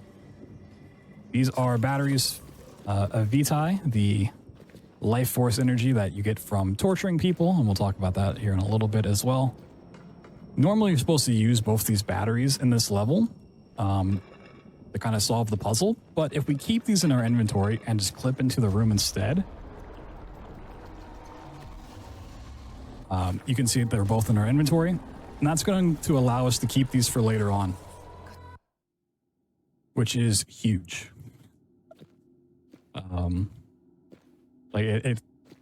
I'm kind of underselling how big of a time save it is later on. We skip like entire maps by having those two with us.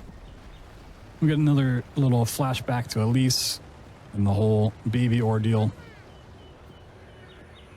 But to talk about the Empress a little bit here as well.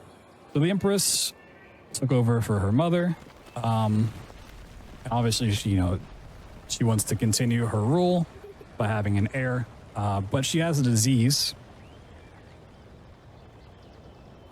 that her servants are like, it's fine if you have this. We'll feed you this life force energy, this Vitae. So they set up this whole factory of torturing people of the other world and feeding her this that inadvertently kind of keeps her alive, but it makes her barren, so she can't actually have a kid, which sets her down the path of finding Tassie.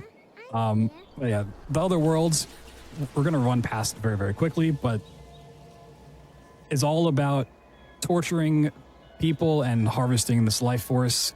It's actually where the amnesia mixture comes from, of if you torture the same person for long enough, that energy is going to have diminishing returns, just because they kind of get used to the torture and whatnot. They feed them the amnesia mixture so that they forget about it. And when they get tortured again, it's like they're getting tortured for the first time and they get more energy. And there's some notes and stuff kind of hinting at Alexander taking that mixture and doing the same sort of torture methods in The Dark Descent, which is a nice little continuation of that. This is where we find out about Elise having passed away. Tassie once again going to wake up on the floor, realizing she's now much further along in the pregnancy than she was before. This can't be real. Wake up. Wake up, Tassie. So I mentioned before about the lantern being really, really important. This is one of those maps. Although we're going to go out of bounds, the sanity and darkness will kind of affects us on this out of bounds, and we don't want to fall in the void when we're doing the hover here. But we happen to have the lantern, which is awesome for us. Before we do all of that, though, we need to grab this little plate, put it in this corner, and then clip out real quick. And this is going to look really weird, but we're going to grab this plate, look away from the wall, and then just wiggle the mouse until the plate clips through. There's no real strat for this. There's no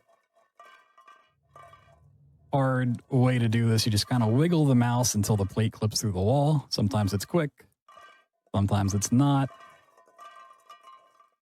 You can kind of hear it jiggling against the wall. There it goes. Okay. So we have the lantern. We got the plate. I'm gonna do a safety save. Because this is also a map that you don't want to mess up. One, just dying is super slow, but if you have to restart it, you have to sit through her waking up and then clipping the plate out, and it can just be a whole ordeal. So we're going to take a little safety save before we do all of this.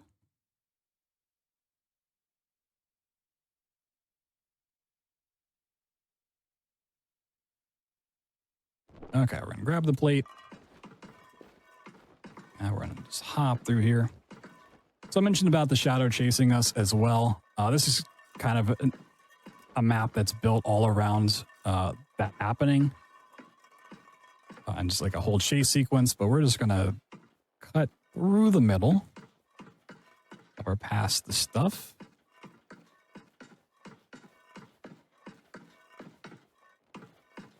Not too much further here. We should see it coming up on the top of the screen. That's where we need to go.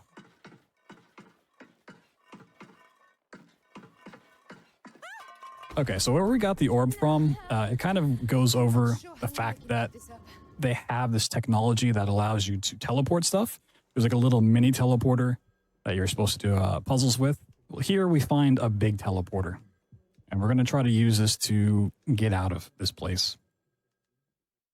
Unfortunately, it is broken, so we got to fix it. So yeah, if you see this giant orb thing, this is the teleporter. When you activate it, anything inside gets warped to the destination. Down again, little one. See? It's another gateway, I think. A portal. Like in We're going to use the orb. We're going to place it here. Big enough for us. Look, little one. I think this is a way out of here. I know it's crazy, but can we get it working? Okay, so we got to go turn on the machine by doing a fun little puzzle. With this puzzle, there is the added pressure that it's kind of a timed event until a radio message plays. And when a radio message plays in this game, you are locked into a cutscene. You can't interact with anything. So we want to solve this before that happens. And a fun way to do that is by using props to turn things faster than we should normally be able to.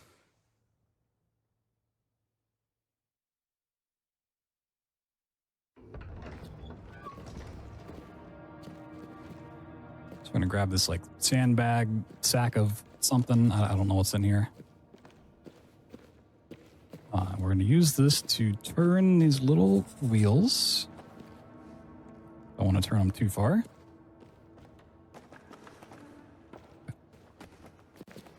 I'm just gonna turn this a little bit. Slide this left. Slide this up.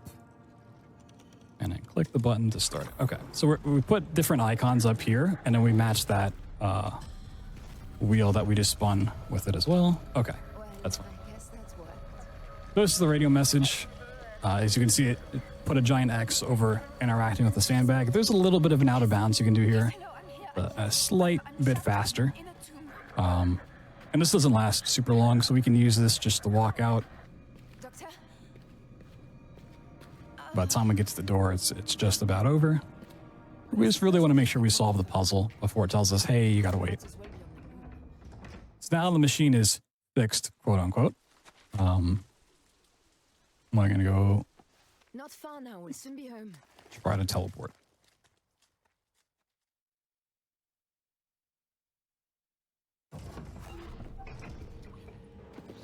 If you see those like pop-ups happening, those little jump scares, that's kind of an indication of like being in darkness for too long and that your sanity's going out the window.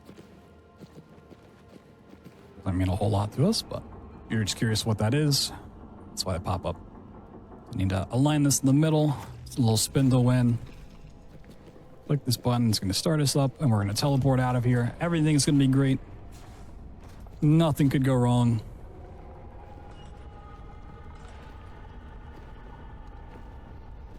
Oh no, something went wrong. So at this part of the game, one of these batteries is going to burn out, and you're tasked with going to find another one. But we happen to have some. So I was going to plop that in there, set the machine back up, and try again. So that looks like nothing. That skips like 2 maps worth of content. You're supposed to like go through this giant maze, and then you have to deal with a couple of the survivors of the Cassandra who have essentially turned against you based on the events that happened before this game. And then you make your way through a creepy tunnel full of tons of monsters. Ultimately, you come back here and plug in the battery, but we just get to bypass all of that. Turn all of these things. And try teleporting again.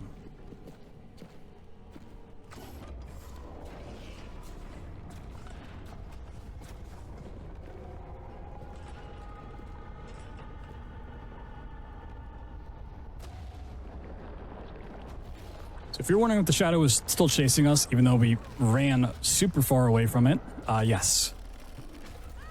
The raspberry jelly is back, and it has sent us to a place where we don't necessarily want to go. We were trying to teleport further into like the fort so we can meet up with the doctor, but it has sent us down a different pathway. We're still going to be in the other world, still looking for a way back. We just kind of get shot off somewhere else. It's coming. Hush now, lullaby. Mama's here, so don't you cry.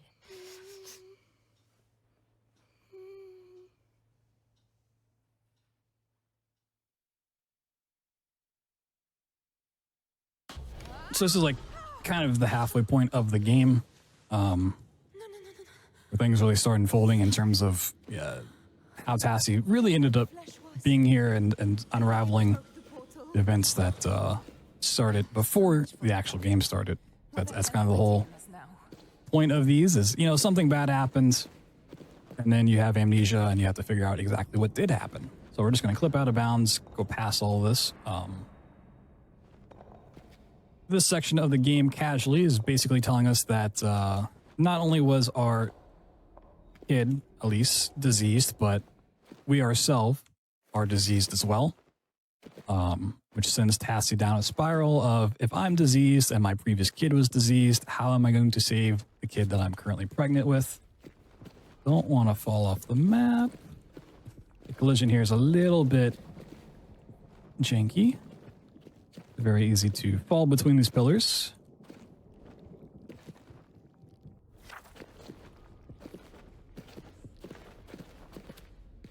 Just click on my door out.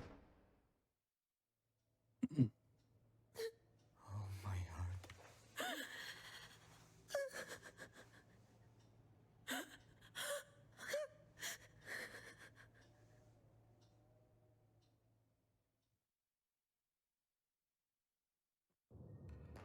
And this is the map that, once again, we're going to run past it, so I'm going to talk about it as we do it. This is where you really find out about how the Vitae energy is harvested, and the fact that it can kind of cure your disease, or at least hold it off, kind of like they did with the Empress. You go through the whole process of setting up a torture of a person held in captivity, and you take a shot of Vitae. Yeah, we don't need to do all that. We just need this energy pylon, and it's actually going to connect to the middle of the room. Oh, it's not going to move. Okay. This spawns in the only monster that we're going to really deal with. This is a Wraith. We kind of mentioned in passing the Alchemist before. They were ones kind of researching the orb and its properties. Because of what happened with the Empress and her storyline, a lot of the people turn into ghouls. The Alchemist turned into these wraiths that, if you get spot by them, will be like the mentors and try to suck your soul away from you. We can just wiggle out of it. I'm going to be a little risky here. Okay. I got it at least far enough away. I just have to wait for it to walk away. It is possible to be super sneaky and not have to deal with the Wraith, but whoop. Okay. Well, once we get back here, it's fine. So we need this pylon so that we can activate the train. And in that room right there is where the Vitae scene would happen. You can actually just like run past it. You don't even need to do it casually. It is a interesting puzzle segment. It's one of the more annoying clips to do. Not really sure why. The pylons on other maps work just fine, but clipping through this gate is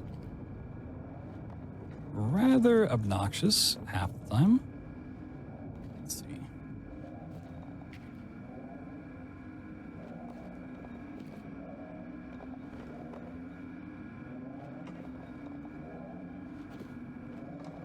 We might just run back out. A lot of times it is pretty important to do the clips just to get past tons of content. This isn't really a big skip to do. It's nice. Come on, Tassie. All right.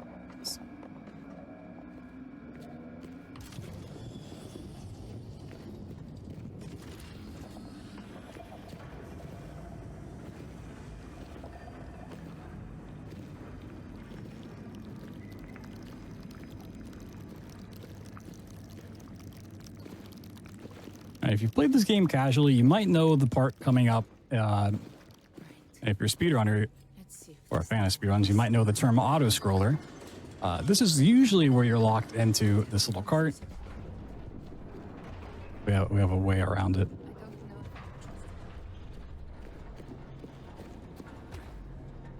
We clipped out. We're free. Woo! Run away. Unfortunately, this doesn't really do anything here. It will load no matter what. But once we're into the next part and locked into the auto-scroller, we do have a way out of this a little bit into the map here. It's pretty nice because it's a long auto-scroller. Not only is it an auto-scroller, at the very end of it, you're supposed to fall down yet again. Tassie's favorite pastime. But you're also supposed to lose your lantern. It gets broken on the fall. Because we don't go through that cutscene, the game doesn't take the lantern away from us, which is pretty nice. And now we're gonna set up a pretty precise trick here. What's gonna happen is this little train car thing is going to go out a little bit and then go upwards. When it hits the very top of that upwards journey, if we jump and crouch, we can get a little bit extra height and go over this wall. It's pretty specific on the timing and how you set it all up.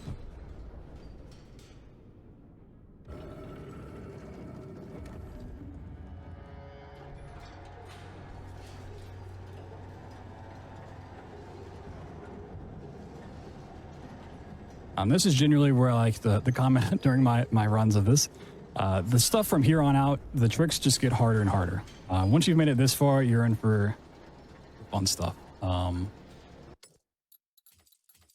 We're going up. I'm gonna do a little save because if you don't get it here, you pretty much just have to sit in the train car for the rest of it, which we don't want to do.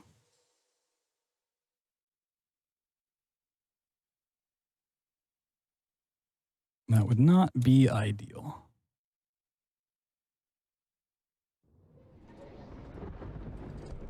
Got that boost first try, and we're going to stand right here.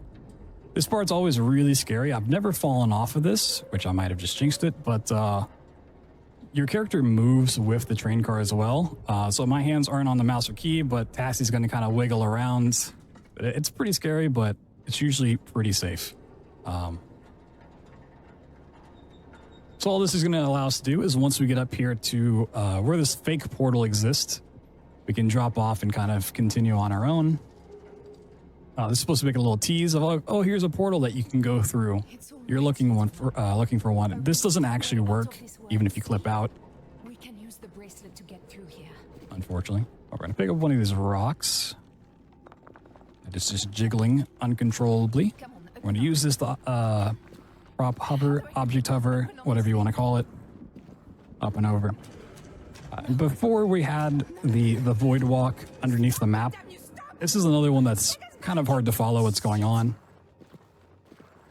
We go around the triggers that load in part of the map coming up. So they're going to be dealing with some stuff that we can't actually see. We just have to know it exists.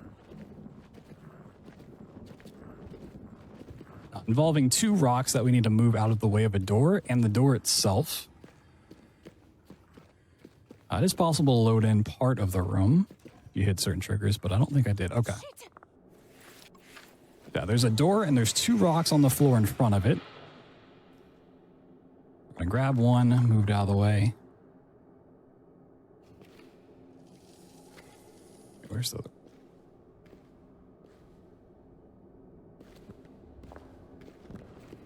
Oh, I see.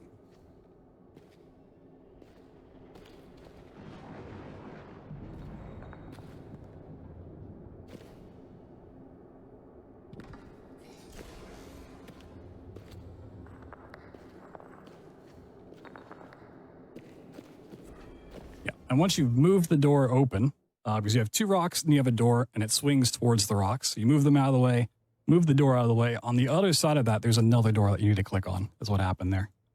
It's kind of hard to follow unless you know the level layout super well, but that's essentially what happened.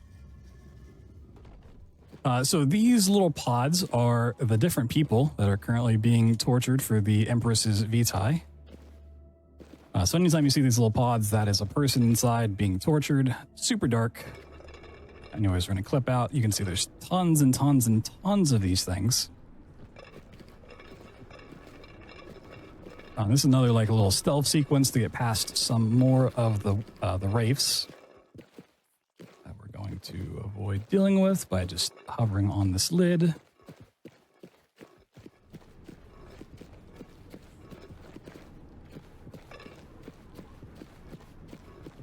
We do have to be careful with objects because it is possible to despawn the object. So if I go too high on this hover, the prop will actually just get deleted.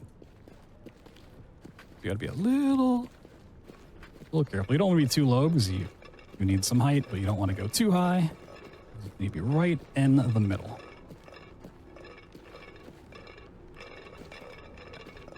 This is the end of the map. Now we're going to go into a dream sequence. At this point in the game, this map and the next one, I cannot jump. But we still need to do some hovers. So I mentioned previously when we were going to the fort that I can use the mouse wheel to bring items closer to me to get height. That's what we're going to have to use here. It makes it a lot more volatile and a lot more difficult. Shh. It's all right, little one. Than just jumping. So we're going to set up this rocking horse.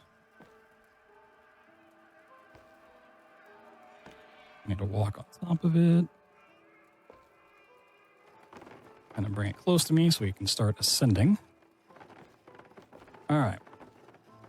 This is another weird trick. Normally you get to that little window and then you walk forward through a section of water to hit another load screen, but the same load screen exists way up in the air here.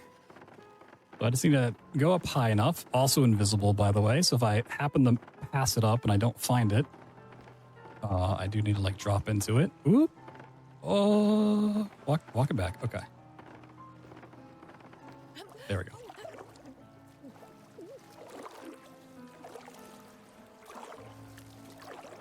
A little scary. And now like the hardest trick in the run. Not the last one you gotta do, but definitely the sketchiest. So this will give us a portal back towards the fort. And this is where the doctor and another survivor reside. But we are like super pregnant. Like the baby's about to come out. Normally when you're walking through here, there's a lot of story. There's a lot of flashbacks and radio messages and stuff like that. Which we don't want to do. Super, super slow. An object we have to use the hover with. It's also not a very big prop, which also makes this way more difficult. And we need a lot of height off of this one. So we'll see what happens. If we get past this, we're good for the rest of the run. But this is definitely the scary part. Okay. We're going to use this little flask. Put it in the corner.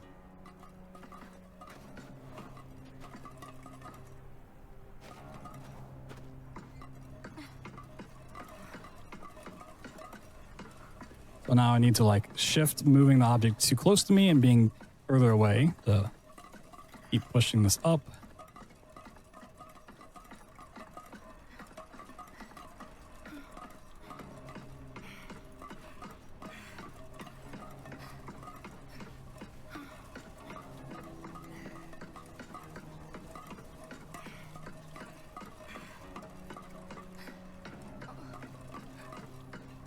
So this is one I mentioned, like going too high on the last level would deload the prop. This, we need as much height as we can get. Really, some of these rocks exist, some of them don't.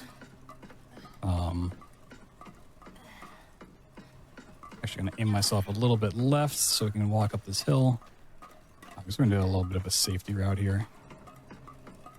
Some rocks exist, some don't, but there's also some invisible walls along the way. Just to add a little bit more annoyance. So we're going to walk left. From here, we're pretty much going to walk a little bit safer.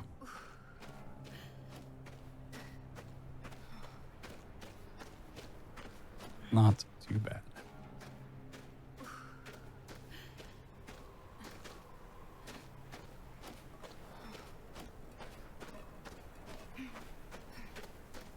We shouldn't do that anymore. So you can see like the remnants of the town over there that we're just completely avoiding. There's a giant pit here on the middle that if you fall into, it is a very sad time. Optimally, you are going over this pit, but there's also an invisible wall here that you have to avoid, and it's a nightmare to navigate. We're just gonna avoid that entire mess, make our way into the town.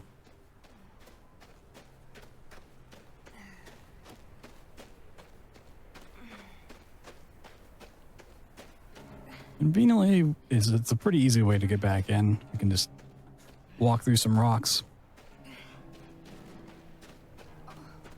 Now, we were supposed to go through a cutscene where it turns out Yasmin was also infected, another survivor of the Cassandra. And she kind of like frees us and lets us run, but now she's completely turned into one of these ghouls, one of these harvesters that supposed to work for the Empress, which is why she comes chasing after us. But hey, who comes to rescue us? The Doctor. And oh boy, is he a creepy doctor. He's a weird guy. It's all right. It's all right. So part of the big pivotal plot point that happened before the game starts is the Empress leads you into the other world with the remaining survivors of the Cassandra. And she says, if you give me the baby that you're giving birth to, because I want an heir, I will heal all of your crew. I will heal all the passengers and like let you live and be healthy and all that. But Tassie, reasonably, also having just lost the kid, doesn't want to give up the baby, so the crew kind of turn on her, which is why when you counter them throughout the different levels, also everyone's favorite part of this game. Luckily, we don't see anything, but it's always great to sit through. You don't have to do anything but look at him when he calls for it. So you say, look at me, and then you have to look at his face. Super weird. Yeah. There is a little bit of a mechanic here, which is very awkward. You can push, you can hold down forward to push, but it doesn't make a difference. You just have to look at him in between. It's all that matters. Also, you pat your belly. He's a super weird doctor. But the doctor, knowing of the deal that was struck, or the deal that wasn't struck, rather, but is on the table, is like, if I give this baby to the Empress, she'll, you know, heal me up, let me live, and all that good stuff. So he's well, helping us out now, not a good guy in the end. He's doing this for the sake of himself. And that's not going to sit right with Tassie. One more push. Unfortunately, this starts at like the beginning of the level, so there's like no chance in the world that we could skip it. And it kind of just throws us into it. But we also don't have to see too much. It's not an Outlast 2 situation. I thought she might be tainted. See. There's the baby. Now the doctor is going to be a real jerk about things and run off. Well done. But he was kind enough to put our pants back on, at least, you know, like, Let me hold her. did that for us. The child comes before everything else, even the lives of your friends. Your husband, all she wanted was the child. Just that. No! So yeah, now he's talking about, oh, you know, all the Empress wanted was a child. For you. So, now, I must do what you would not. If we are to be cured against our lives, what is one child? Fucking dare! Could so Tess is going to become super mom and just Hulk out.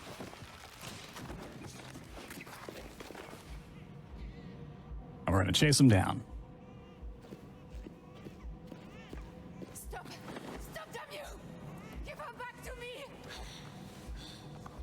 Fortunately, no, she did just give birth, so having a little trouble walking.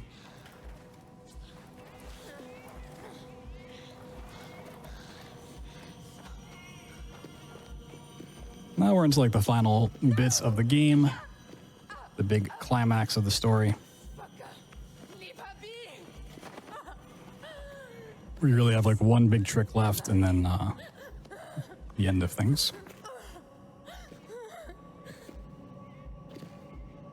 It doesn't really matter the path that you take here. You know, we just follow him because it tends to work out just fine. But if you like run off to the left or the right, the game's like, oh, you ran so far, we're going to warp you ahead and kind of load in the right spots, which is really, really weird.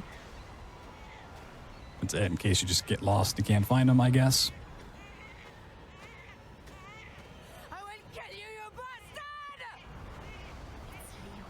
So deep in this desert, although he took the Traveler's Amulet from us, he's going to go open the portal that we originally did to get to the other world. I have Lord. Let me help.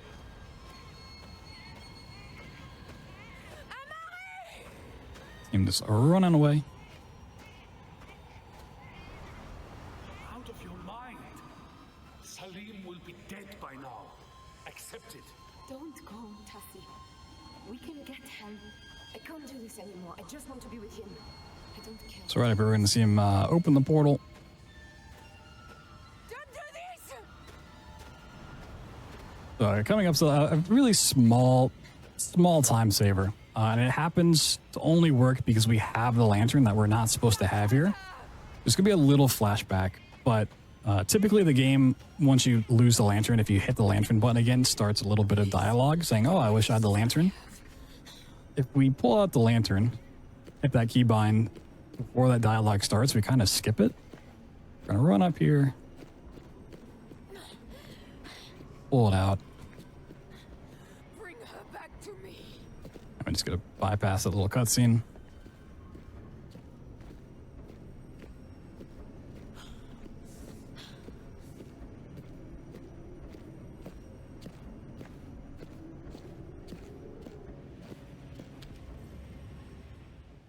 We're getting very close to the Empress.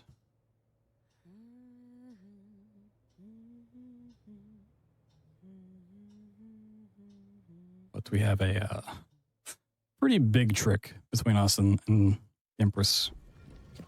Amari! I'm coming! So this whole map's about getting this elevator repaired You bastard! so we can take it all the way up to the top where the Empress resides. Don't do this! Please don't do this to us! We don't have time to fix it. Just gotta hop through this wall.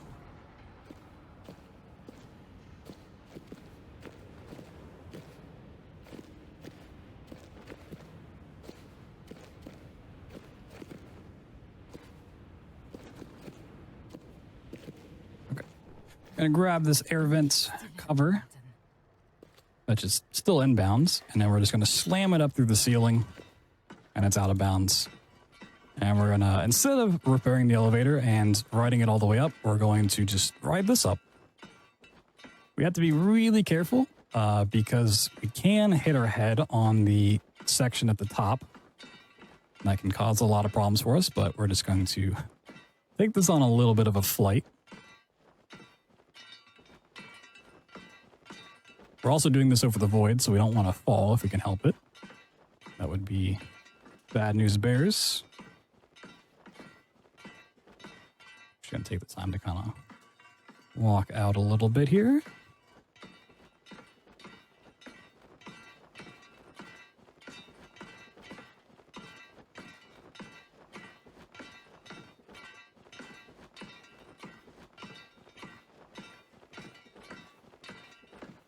All right, so I am currently underneath the thing. Still underneath it. There it is. There's the back room. Okay. So this is like the big climax. It's the Empress's chamber where you go and deal with the doctor and get the baby back, and then get one of the different endings. But you might remember way back when we first found the orb, we picked up 2 batteries, right? And we used one of them. We still have the other. And to get one of the endings in this game, you're supposed to go through the whole cutscene and then get a battery. So you can do this, but we're just going to plug this in, press the button, and pull out the lantern for a fun trick. So one of the endings, the one that we're going to go for, is getting back to Paris. We're going to take our baby and run and hope things just work out. We're also not supposed to have a lantern here once again, so a little bit of a weird glitch happens by having this out. Where instead of seeing the baby, you get to see the lantern.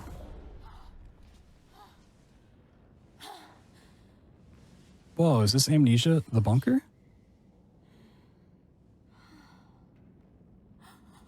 She's gone. So any of the other endings, we'd have to go and deal with the Empress, and it's a pretty long cutscene, even if what comes after the cutscene is pretty fast. Pushing this wall will end time, and it is over. Save the baby, back in Paris. We can be a family once again. That's all Amnesia games currently out. The bunker will change things, but that's the Amnesia Trilogy completes The Dark Descent, A Machine for Pigs, and Rebirth. We will have Soma as a showcase here in a little bit. I think we're going to have a break before then. But if you like these runs, you can come over to my Twitch channel. We do a frictional game anthology run every Friday, which is the 3 Penumbras, the 3 Amnesias, and Soma all together. We're not showing Penumbra tonight, just Amnesia and Soma. But if you do like these, every Friday we do a big run of all 7 games. There's also plenty of these runs on my YouTube as well. If you want to see the Amnesia Trilogy done without glitches, that's on there. I've actually done a full frictional games anthology run, all 7 without glitches as well. If you're looking for more fun runs like that, I got you covered. But like I said, we'll have Soma here in a little bit, which features a lot of the same tricks you just saw in Rebirth, the prop clipping, the prop flight, in a different setting. But yeah, not too bad.